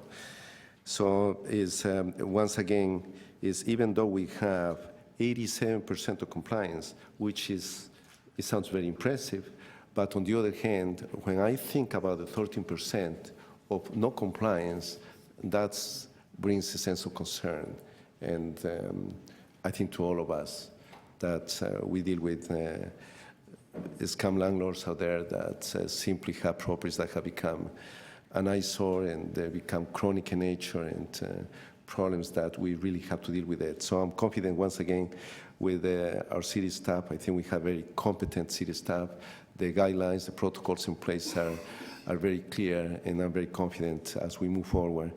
Hopefully that at one point we'll have 100% of compliance. Thank you. So members of the committee, we have one motion before us. Yeah. And that's with a friendly amendment from Councillor De Bermejo. Mr. Chair, I have a point of order. Please, have a point of order. Point of order, please. I'm hoping that maybe for our next meeting, you could get a fuller explanation of the advice from our legal staff that we could not identify an address and direct staff to enforce the law. I just, again, 11 years I've been here. I find, I know, I'm shocked this meeting. I can't believe that we as a council can't tell our staff to enforce the law. Everything's public. If you type that address into the computer, up pops the violation on the internet, available to billions of people around planet Earth. I can't believe, again, I don't, you know, the next step, Councillor Palacio, Chair Palacio, maybe that they're going to tell one of us councillors that, Councillor, you can't tell me to go and enforce a problem at a delinquent house, or in a delinquent apartment, or at a rooming house. Thank you, Councillor. I think that's, Public issues in public. I believe that, yes. So so to finish my point of order, I'm just asking that for the next meeting, if you could talk to staff to find out what our rights are, because I'm very concerned that that is taking away our ability as councillors to do our jobs. Thank you, Councillor De Veramaker. I believe that's what I will recognize you in a second, Councillor Karygiannis. It was that city staff be directed to investigate a specific address. Yeah. That was exactly what I heard That's from what I city do staff. every week in my, Mr. Chair, in my office, every single week, I send to 311 requests to inspect. So we are not properties. here to debate that. I hear your point, and And now you're going to tell me I can't do that anymore because I'm telling MLS staff to go and look at a possible illegal rooming house or a illegal grow-op or somebody who hasn't cut their grass for 6 months. Just yesterday, I sent a 311 request. Grass hasn't been cut all summer. Are you going to say, Councillor, you cannot tell the MLS staff to go and do an inspection at whatever drive on Lawrence Avenue? I mean, that's all the councillor was asking, was to uphold the law at an address that was. I think we hear loud and clear. Thank you, Councillor. Just have staff or like.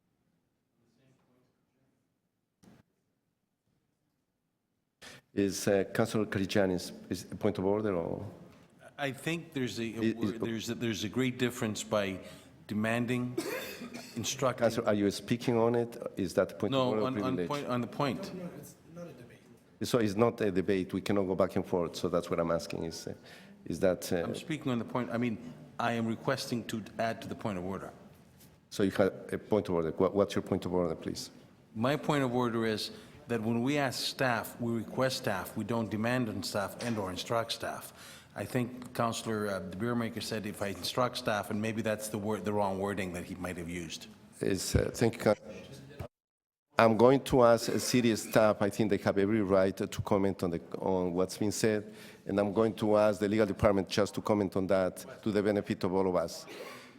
Legal staff, please, can you comment on it?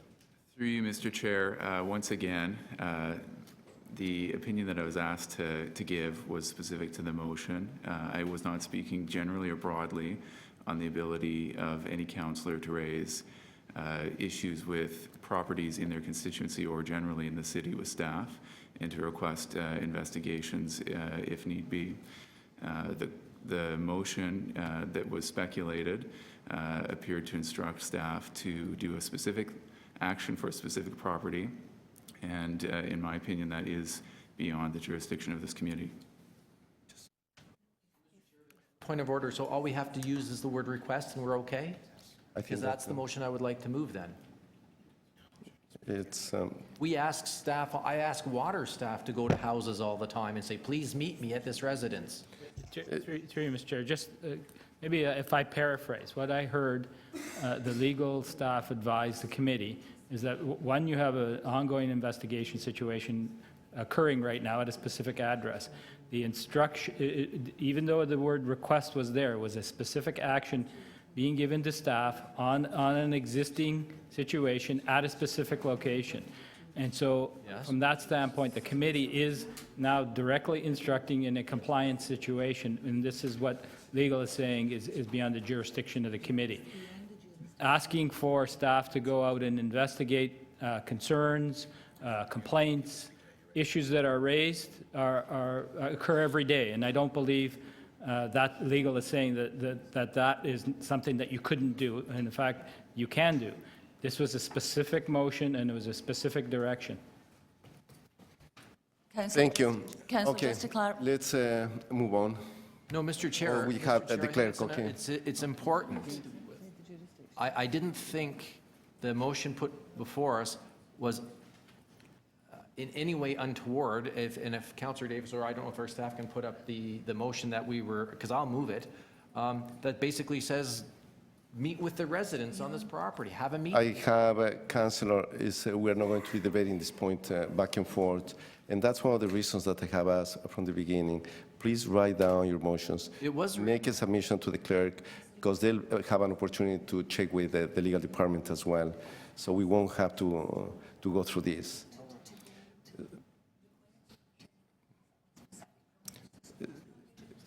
I'm with you, Councilor Di Vermeer, in terms of the concerns overall, but No, so Mr. Chair, when I'm this asking comes- that we come back at the next meeting, because if I in my ward ask staff or direct staff to go to an address is, or request, well, again, they're saying the word, you can't use the word request. Mr. Chair. that's, all of us. this is something that This we is our can, job as we can deal councillors, offline. is to We protect are the done public interest. with the speeches, and now we are just about to vote. But it's something that, it's a good point. I can work with you and offline with city staff as we move forward, because that's a very important point.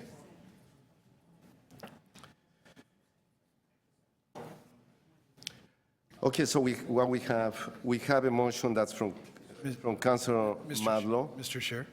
Is Councilor Madlo. Councillor Davis has reminded me that there was a motion that we supported at the Tenant Issues Committee that didn't make its way here. And if you would allow me 10 seconds to simply just add her, what she'd like to contribute towards my motion as a friendly amendment, I'd be very appreciative. Okay, we have a request from Councilor Malo in this particular case that it's something unusual we haven't done. It's as a courtesy to a member of the committee to allow him just another 10 seconds to table a second motion that's been dealt with at the Tenants Committee, which is very much in line with his recommendation as well. Personally, I do support, I think that's a good move, and I'm asking for the indulgence of the committee to reopen this aspect so we can go back in terms of procedurally speaking to allow Councilor Malo to introduce his motion. I don't think there is any need for a recording vote unless if you recorded vote. All those in favor? Councilor Di Giorgio, Di Veramaker, Palacio, Carichanes, and Malo. Yes. The floor is yours. Councilor Malo, please go ahead. You asked for 10 seconds. Would the clerk please put it up on the screen? And whatever goes up on the screen, as long as it's what I moved, I moved. Can't do it through this committee, though. Exactly. Oh, if you don't mind just to read it, it's not on the screen yet. Put my 10 seconds on hold, please. Please go ahead. I'll read it for you. It may take me more than 10 seconds, but I'll simply just read the motion. That the Executive Director MOS report to the Tenant Issues Committee on including the following in the MRAP program. Notices to tenants of audits, providing copies of in-suite orders to tenants, remedial action protocols and timelines, enforcement measures to compel landlords to undertake best practices in bedbug treatment, including blocking, providing notices to affected tenants of property standards appeals committee appeals. The Executive Director, Municipal Licensing and Standards be requested to develop a full cost recovery model of fees for the MRAP program, as well as for reinspection in time for the 2016 budget process, and a report to the next meeting of the Tenant Issues Committee. Thank you, Councillor. Excellent. Any questions to the mover? If not, we have two motions before us. Is both from Councillor Malo. And the first one, can we please display the first motion that's before us from Councillor Malo?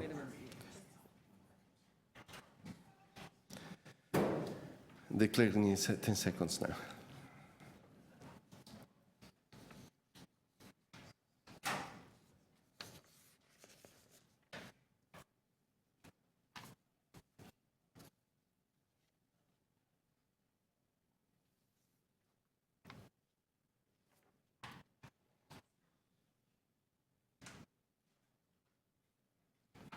Okay, there we are.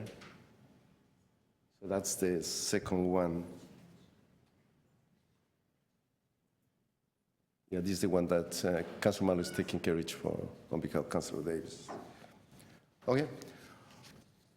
All those in favor of that motion? It's, the request is to break it to two parts, to vote it separately. And the first part,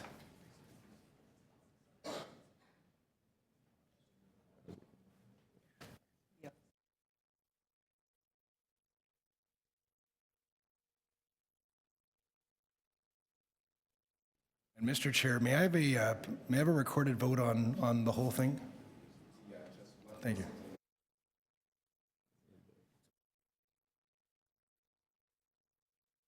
so this request for a report, and Councilor Di Giorgio asked for a recorded vote on and recommendation 1 and 2. And we are going to vote on number 1 first. All those in favor? Against? Carries. Number 2 Was it recorded? is on the second one. All those in favor? Against? Councilor Di Giorgio against. It carries. On the first motion from Councilor Madlo, can we please display that on screen?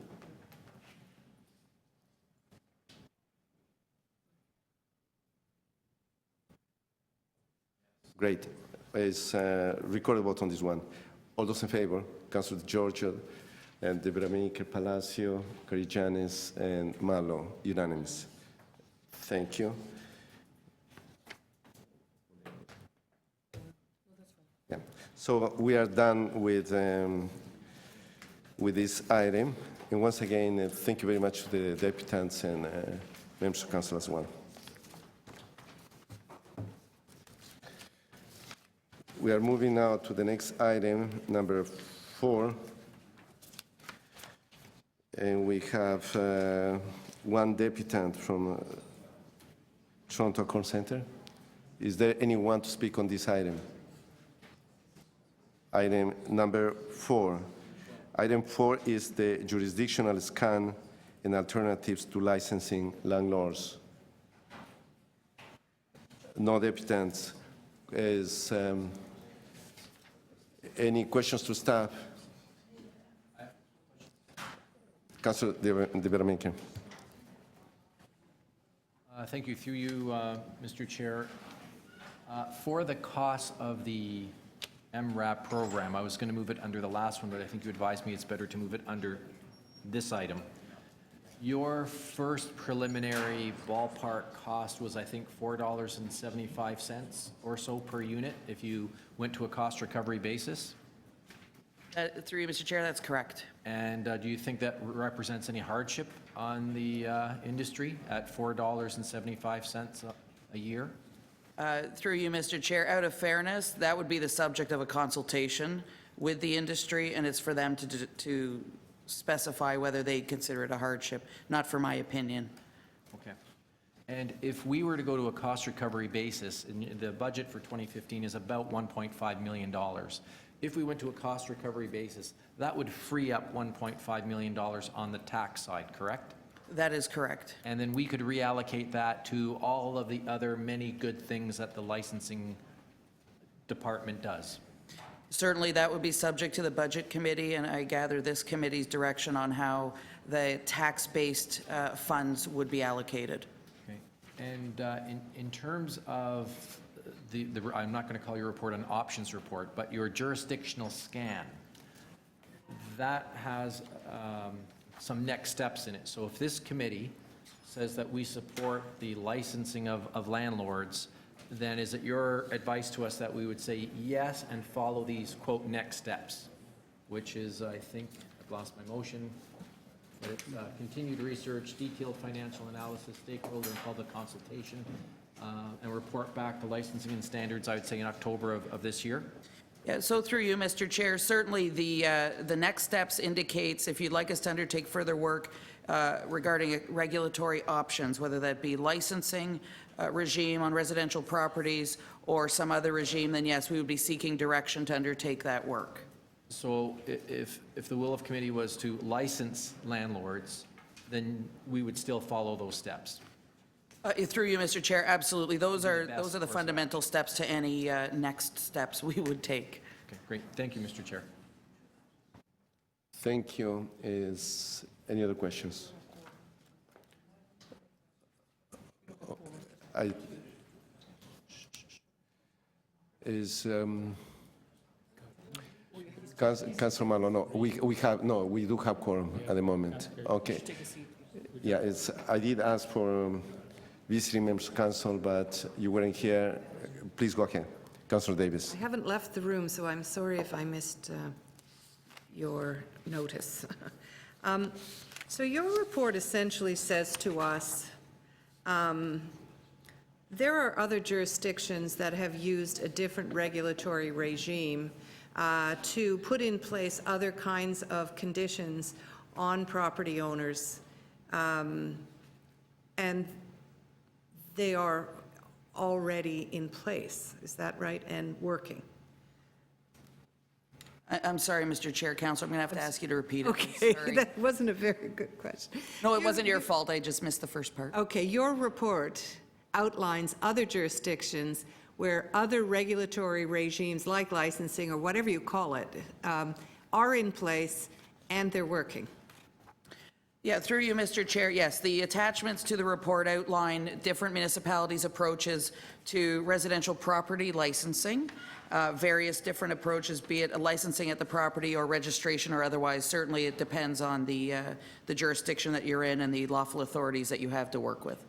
Now, at one point, the City of Toronto, I believe, was advised that we weren't able to do this, but this is now well established under the City of Toronto Act that we have the authority to initiate a licensing regime. Is that correct? Maybe I should ask legal. Through you, Mr. Chair, that is correct. There were previously regulations that prevented the licensing of landlords. Those were repealed during the modernization of the City of Toronto Act. Great. So what your report suggests, and I believe Councillor de Beermaker is going to move, is that we pursue this with more research and for you to come back specifically looking at how we might be able to proceed with a new regulatory regime, what the costs, what the financial analysis might be, and having also engaged in some community consultation. These are the next steps that are on the last page of your report? That is correct. So if there's an interest in looking at this further, you would suggest that we take these next steps and ask you to pursue those? So through you, Mr. Chair, if council committee does wish us to undertake additional work to look at the regulatory options we have to require more than what we have right now and what form that would need to take, then we would be seeking that direction to do so. Great. Thank you very much. Thank you. Is Councillor de Beermaker? Please go ahead. Thank you, through you, Mr. Chair. In terms of that scan, if we're to license landlords, there's usually, I'll call it a cutoff for the smaller units. Would you report back on what that cutoff should be? Like greater than 7 units, greater than 15 units, greater than 2 units?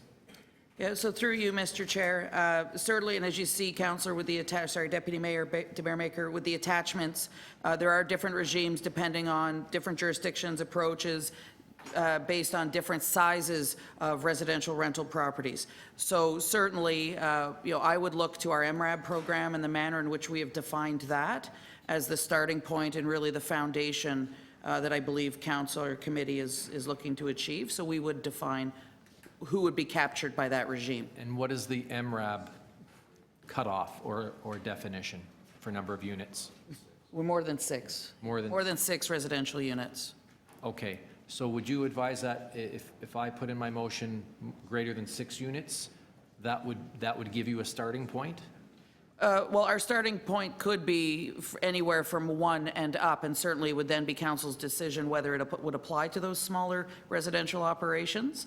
But any direction you'd like to give us on where you feel it's the municipal need and purpose? If I said properties greater than 6 units, that would be consistent with what we're already doing. It would be consistent with the manner As in a which we've starting defined MRAB You're program. free as a staff report to say it should be 8 units or 5 units, but you have a starting point. Happy to receive that direction. Okay, thank you. Councilor Malo? Just one question, Mr. Chair. In your report, would you please pay specific attention and give us some advice on how to, if it's possible, to mitigate or prevent landlords from passing on the costs of licensing to tenants?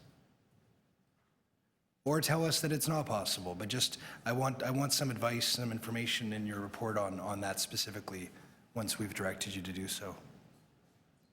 So through you, Mr. Chair, certainly the manner in which landlords can apply rent increases is governed under the Residential Tenancies Act.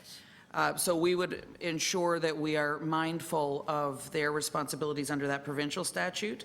I don't know that we would jurisdictionally have any right to speak to the manner in which rents are addressed or charged, but certainly in any case, in proposing a cost recovery model of some sort, we would be mindful of not having unintended consequence or impact to tenants. And that, to clarify, that I'm well aware of the absurd way that landlords are able to exploit Aggies to be able to take money from tenants for the cost of doing business in their own buildings, to editorialize, if I may. But specifically, if we are creating a municipal regime, then we need to be mindful of the possibility of landlords passing on the cost to tenants. And just if there are any ways that we can mitigate that possibility, I'd like to understand if there are, or if you could, in all candor, just tell us that there isn't. But I need to understand that as we move forward with the report. So through you, Mr. Chair, I might look to our legal counsel to assist in this regard in respect to authority. Well, it's just when you come back with. Sorry. Well, to that end, absolutely. I'll need that information once we move forward with the consideration of moving forward with the licensing regime. I'll need that information about sort of how, if there's a way to mitigate that possibility or not. Absolutely. That would be included in a report back and form part of the decision-making. Thank you. Any other questions? If not, and I'm going to ask a couple questions. It's more along the line of questioning from Councillor De Vera Makers. How many households do we have in City of Toronto, approximately? Do we know the numbers? 500,000, 400,000? I know by to you, Mr. Chair, our estimates and the numbers we've used on a high level as far as residential units and rental apartment buildings is over 300,000, is what we've indicated in the No, I'm referring to households. households. I would defer to my friends in city planning to give that number. I believe that we have about close to 500,000 properties. Now, under the existing bylaws that we have, would you concur with that property owners have an opportunity to add to add an additional unit to the existing structure?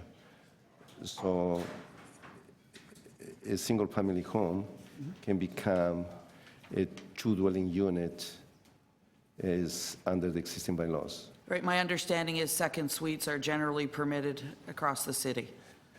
So from that perspective, and somehow the recommendations, the way I understand the report overall, the potential is there that in terms of landlords, we may end up with a large number of landlords overall if you were to capture every single one. Because at this point, it's an open field.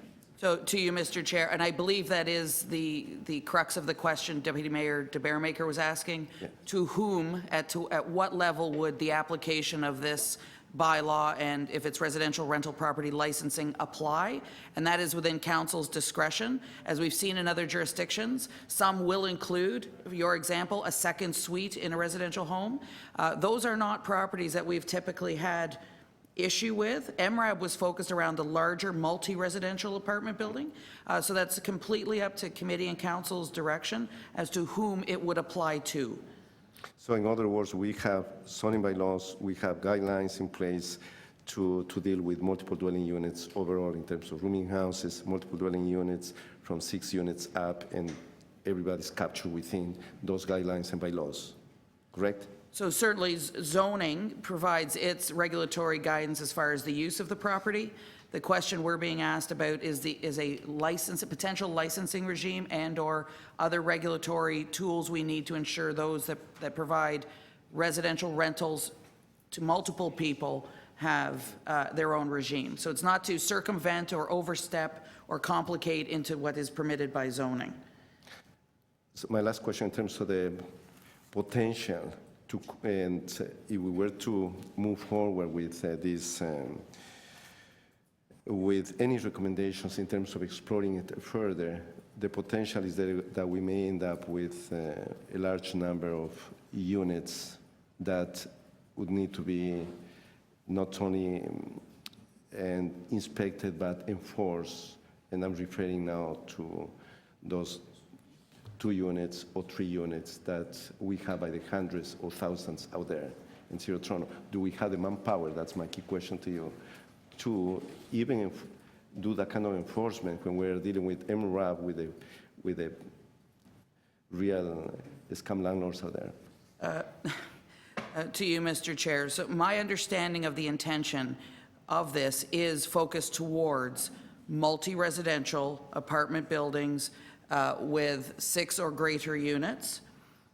That is our understanding. If the intent was to capture all landlords or all people who offer residential rental properties in their homes, then that's a very different conversation in respect to enforcement. So yes, sir, you are correct in that regard. If it was expanded significantly, I would not have sufficient enforcement staff to do that because there are hundreds of thousands more, as you say.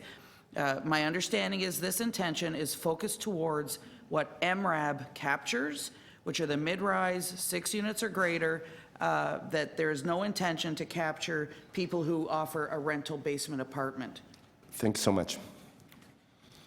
Excellent. So is any other questions, speakers? And Councillor Davis, please go ahead. I want to, first of all, commend staff. This is an excellent report, and it provides us the basis of moving forward to explore further this option of some kind of additional regulatory regime that could give more teeth to the city in terms of making or assisting in improving the quality of housing in the City of Toronto. I believe that Councillor de Baeremaeker is going to move a motion which is to proceed with the next steps, which are outlined on the last page of the report. And I think it's an excellent direction to take. The one thing about moving towards a system like this is that we would pool the costs if all properties were required to pay a small fee.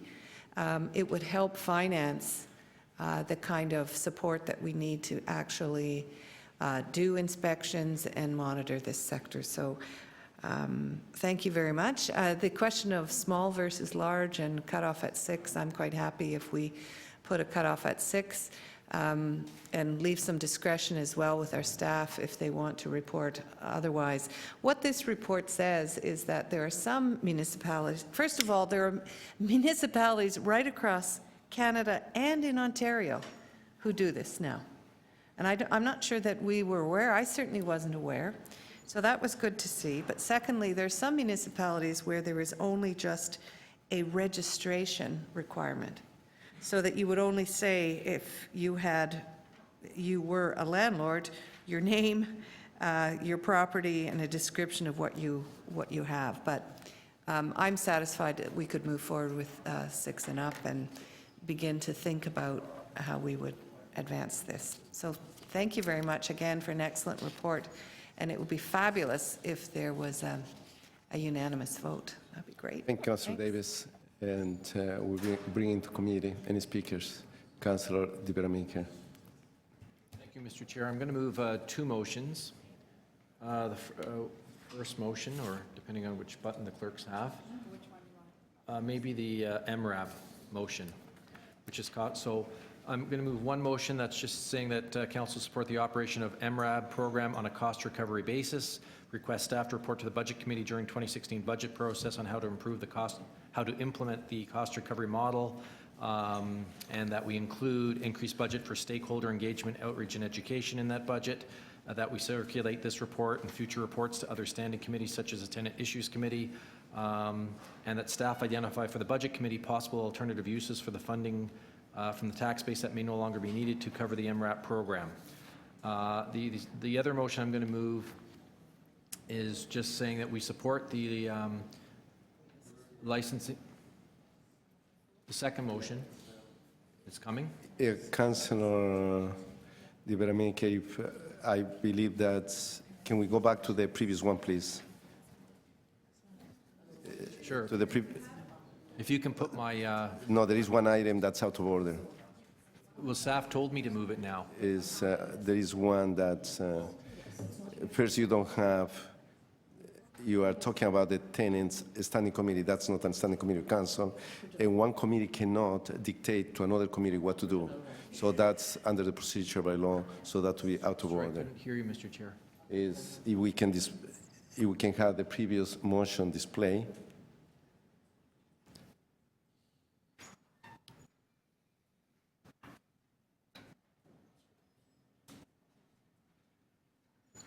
And that's number 3.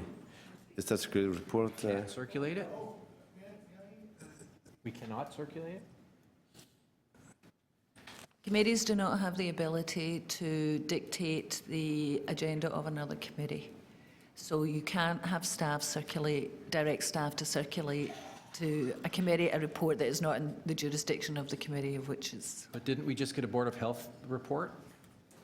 Board of Health is not a committee. That's going to City Council, though.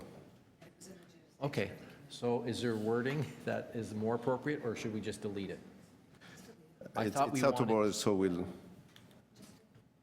If I may, It's, okay, we are still with Councilor Di Veramaker. I did stop. I was wanting to have the Tenant Issues Committee involved, so I'll, is there not just some way If the item is in the jurisdiction of the committee, staff are free at any time to submit a report to that committee Okay. of which the jurisdiction okay. the committee has. May I ask for an undertaking, and then we'll... Yep, so we can go over 3 then. So you're Are we okay then if we just go 3, then everything's okay? great. You are so restrictive, my gosh, my gosh. Councilor Di Veramaker, I stop you. You Maybe you have. start my time again, Mr. Chair? You have. I haven't I even stopped placed you at my 1 second minute. motion. So please go ahead. Thank you. My second motion is that we support the licensing of landlords for properties with greater than 6 units, direct staff to do continued research, financial analysis, stakeholder and public consultations, and report back here in, for October the 19th. Mr. Chair, in terms of the MRAP program, we have been, Councillor Nunziata and myself, and I'm sure a number of other members have, and Councillor, and yourself, thank you, Mr. Chair, have wanted this for a long time because we, this program really goes after landlords who aren't investing in their properties and aren't providing a decent standard of living for the people who pay them rent every month. So I think it's very fair at $4.75 a unit to say that this go to a cost recovery model. It's a user fee, and the more trouble you're in, the more fees you're going to incur because we're going to have to come back and reinspect and reinspect and reinspect. Hopefully, with the licensing and with the new system that we're going to have in place, people will have an incentive not to do that, but I think it's reasonable to do that. It frees up about $1.5 million from our budget, which our staff, I think, would then have many, many uses, very good uses to put that money to. And so my motion directs them to go to Budget Committee and say, here's some alternative uses for that money that's freed up. In terms of licensing landlords, I think we need to do it. I think 6 units is an appropriate cutoff because that's what we're currently using with MRAB. Sometimes, as a local councillor, I can't even find out who owns the building.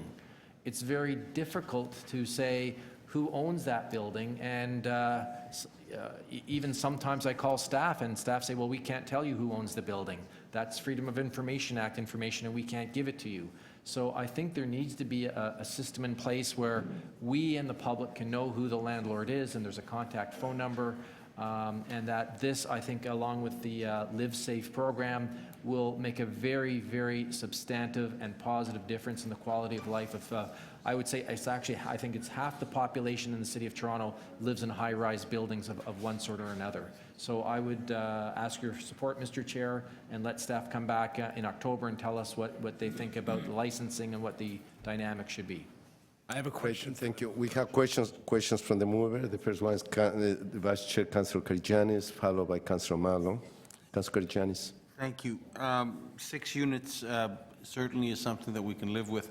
However, when you've got single-family homes and they have 6 different tenants, Yes. how do we justify that?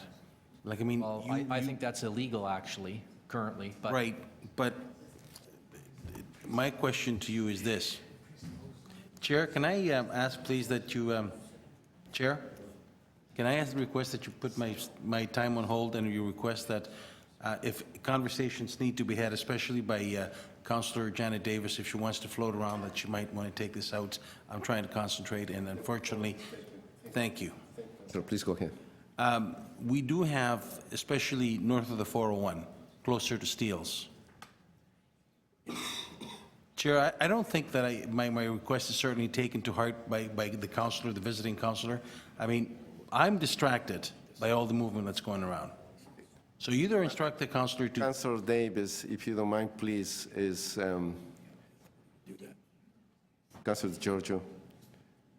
Put my time I on. think the conversation is somewhere else. Thank you. Councillor Karygiannis couldn't concentrate. Thank you.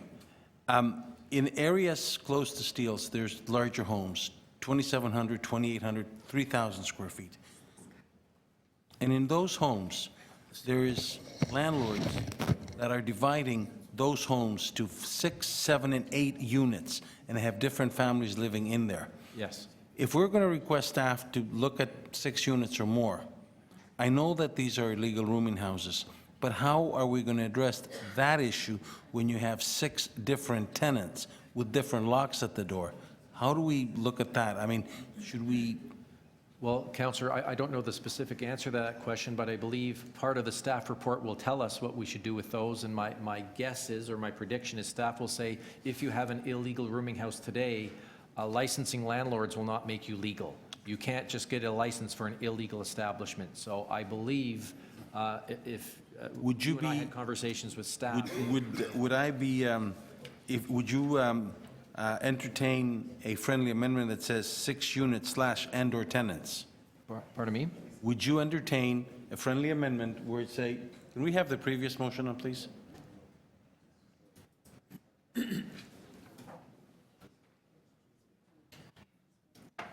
Were you saying? No, sorry, it's the other motion.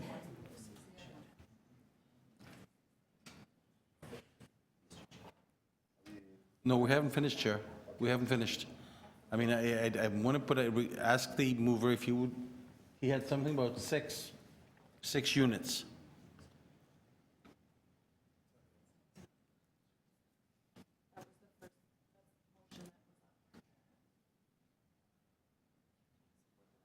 That's,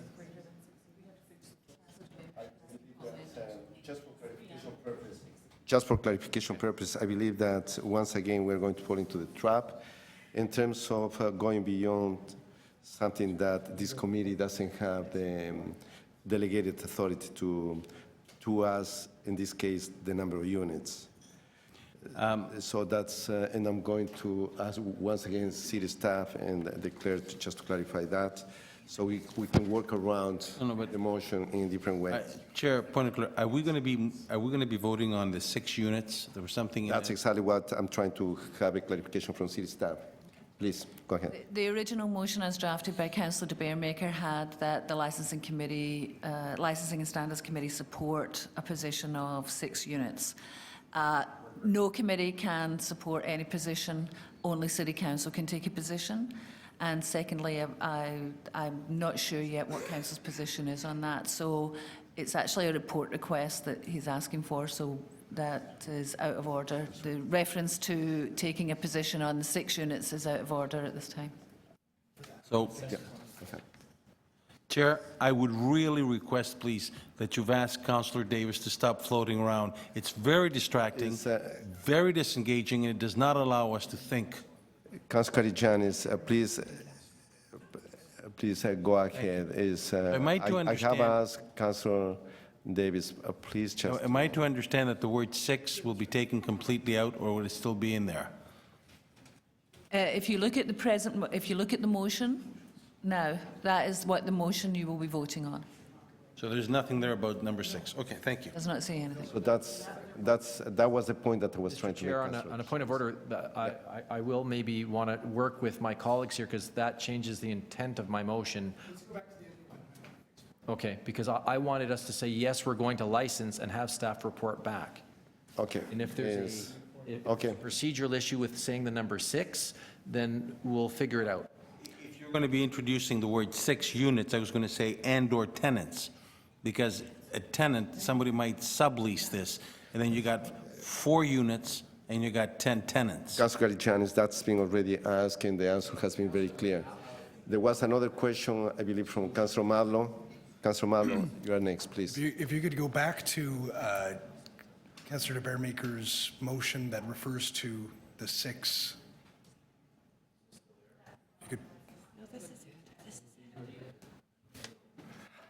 Well, simply that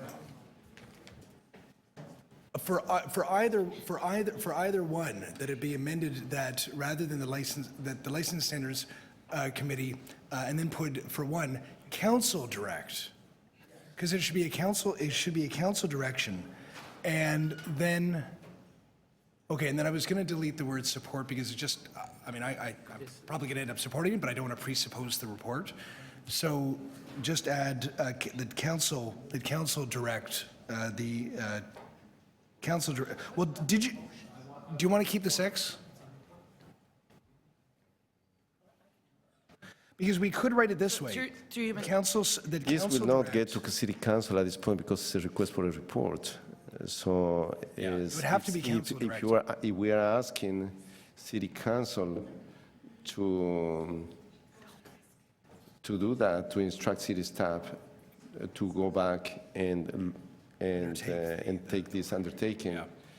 But I'm afraid that the way it's written at the moment, we're asking city staff to look into it and to report back. That's right. So it's not going to council.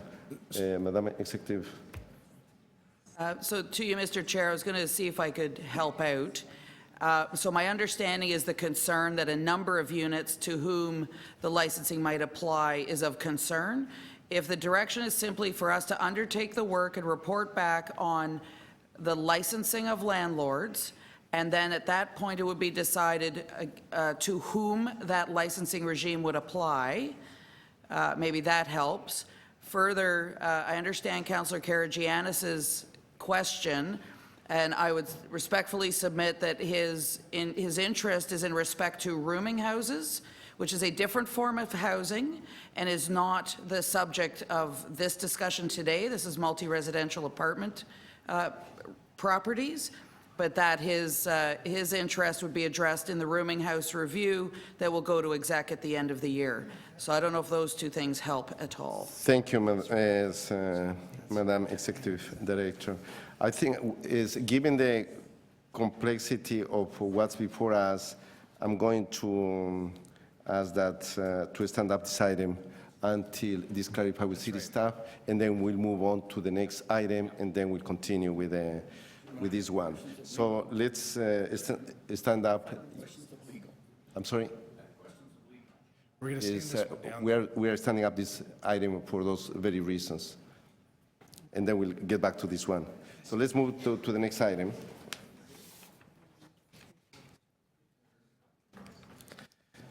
So we'll move to the next item, that's item 5. Councilor De Veramaker, I believe that you had a motion. Oh, we have one speaker. And Mr. Tim Maguire, President of QP Local 79.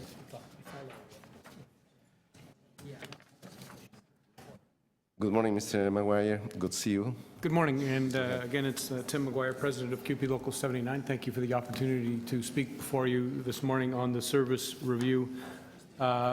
level review process. I will make some verbal remarks and we'll hand in a written deputation later today or tomorrow to you. But broad strokes, I just wanted to say a few things.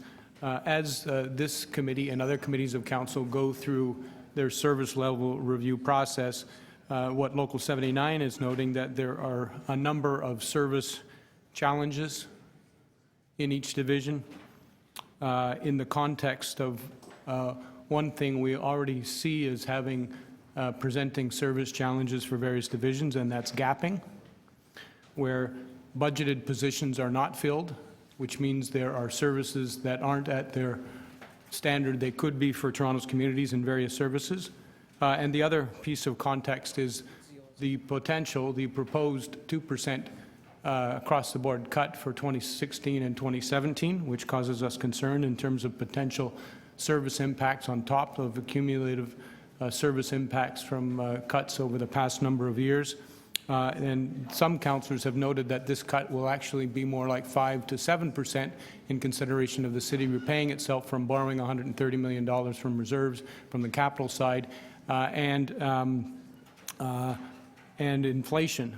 I want to note, however, in this instance, we want to compliment, Local 79 wants to compliment the work of this committee and staff for moving far in advance of what other committees, other divisions have been able to do in terms of addressing some of that gapping. We know it's not perfect, it's still in the 2% range, but other divisions delivering important services have not tackled that question as aggressively and are, in the 5, 6, 7% gapping range. So we wanted to compliment the division on that and caution that in the context of what we're talking about, when services will be hit potentially with cuts over the next couple of years, caution that we continue to aggressively address that question to make sure services are delivered.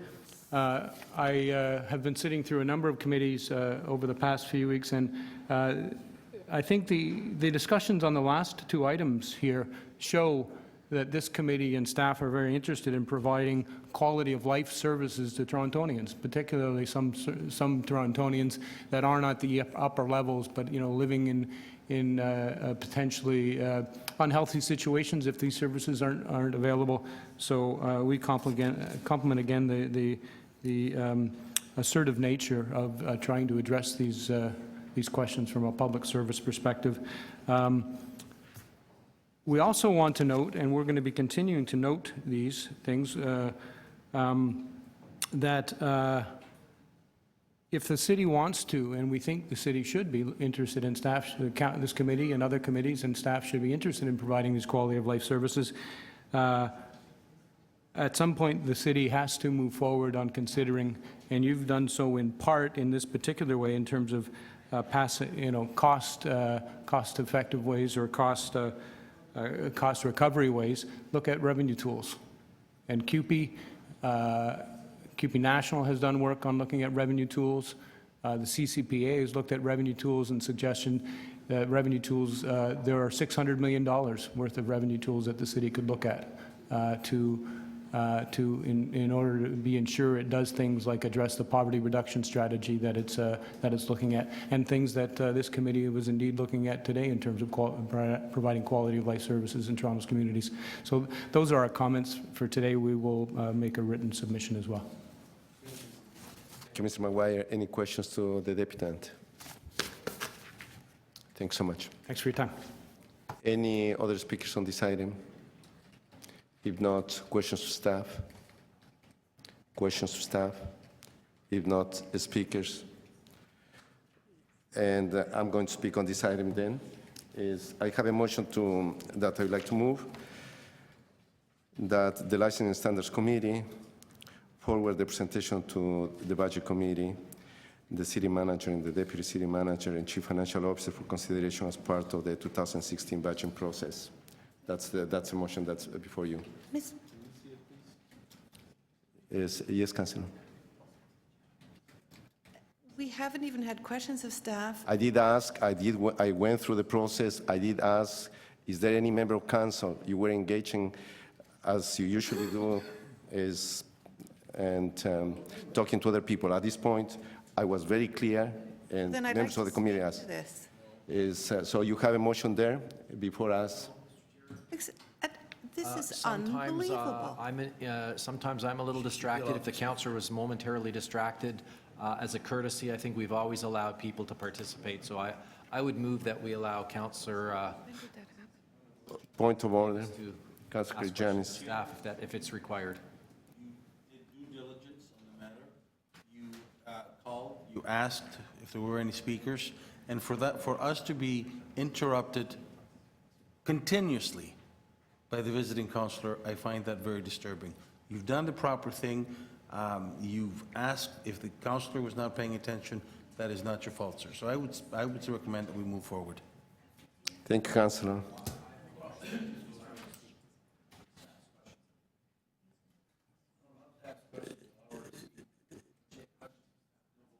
No, we are beyond that. You can challenge the chair, Councilor Vermeek. I made my ruling already. So your ruling is that she cannot ask questions? Well, I went through the process. If members of council, I'm not visiting members of council, members of the committee are interested in the proceedings, and we have to pay close attention to what's happening. If we are so distracted and then we want to go back and forth, I will not allow that as chair. That's my ruling.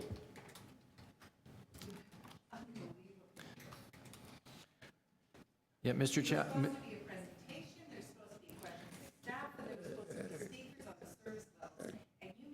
Councilor Davis. Chair, point of order. I don't think the visiting counselor should be challenging the chair.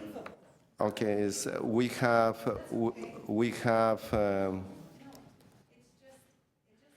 a motion there.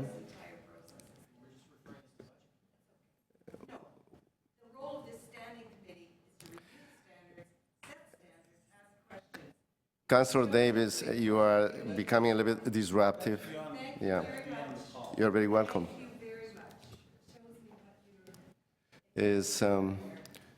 Point of order, Chair. Chair, I don't think any counselor has the right to call the proceedings here a sham.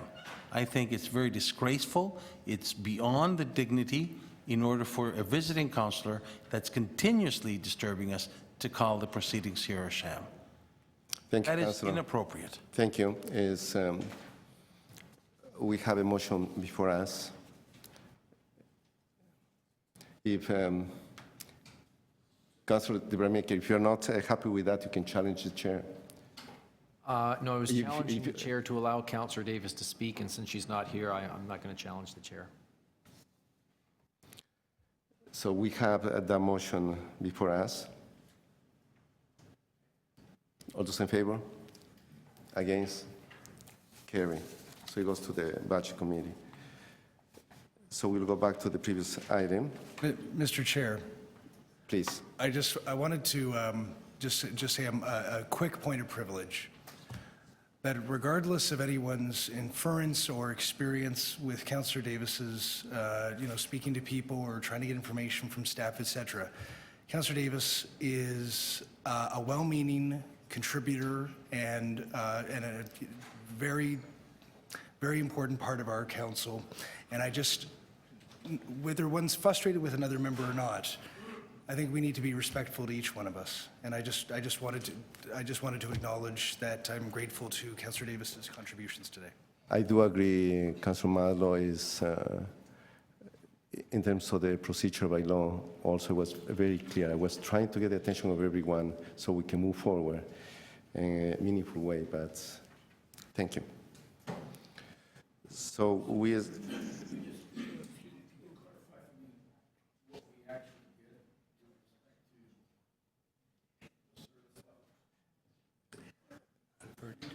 that was referred to the Budget Committee. recommendations on service levels that we are forwarding? Forward the whole thing to the budget committee. Whose recommendations are being forwarded? Existing. Okay. Who's, So that was the motion that I did yeah, forward. but my point is, he's recommending that we forward something to Budget Committee. I'm asking what is being forwarded to the Budget Committee? What set of recommendations? What am I missing? Just the presentations being forwarded. Oh, the presentation is going to be Pushing forward forwarded to the Budget Committee. Okay. So we're going back to item LS 5.4, that's a jurisdictional scan and alternatives to licensing landlords. And we had a couple motions there by Councilor De Vera Maker that I'm hoping that this will be in order now. Can we have those motions displayed, please?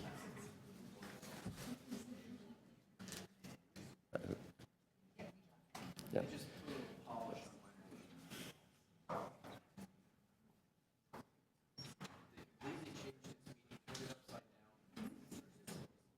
So if we can please display motion number 1. It's procedurally correct.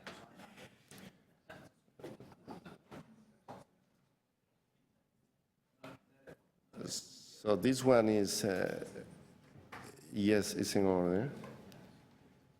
And city staff, can you, city staff is, I'm asking the city clerk as well as the legal department, we are okay with this wording as well. So in my opinion, this is in order, but are we okay with this? Yes, yes. Fantastic. Okay, great. And we have the second motion as well? There was another one. Number one is, in fact, Councillor De Beermaker could expand on it, but this is just a report request on regulatory options on A, B, C, and. There's an extra word.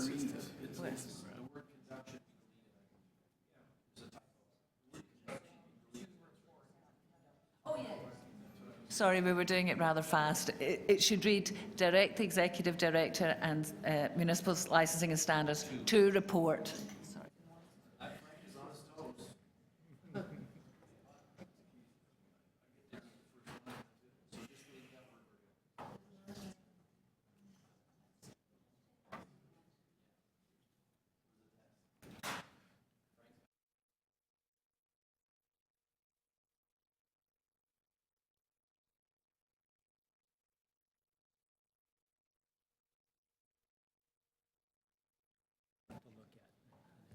Great.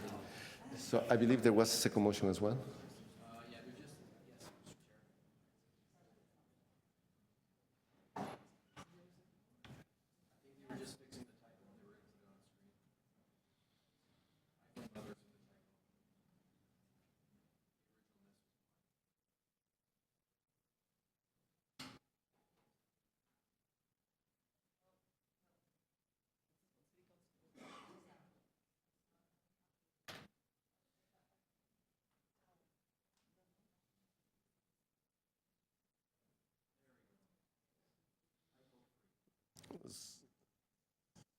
So for clarification purpose, recommendation number 1 was the intent of your initial motion is captured in the last 2 lines of your motion there.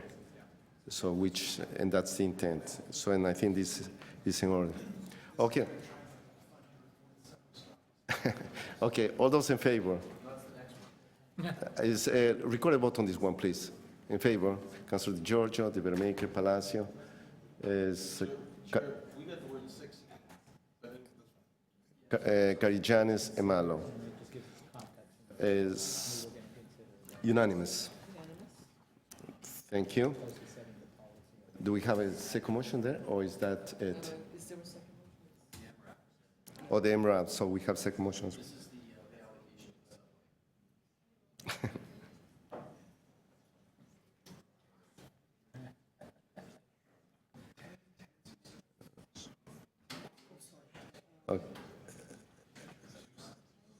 Okay, there we have the second motion, and this one pretty much is in order.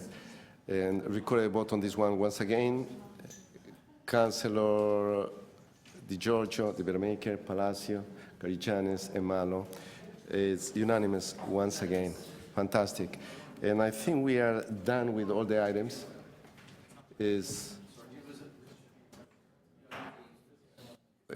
Councilor Di Giorgio is against. Right? So a motion to adjourn. Councilor Malo, thank you, members of the committee. Thanks so much. Thank you, staff. Thank you, everybody. Have a good day. Have a great summer in Pan Am.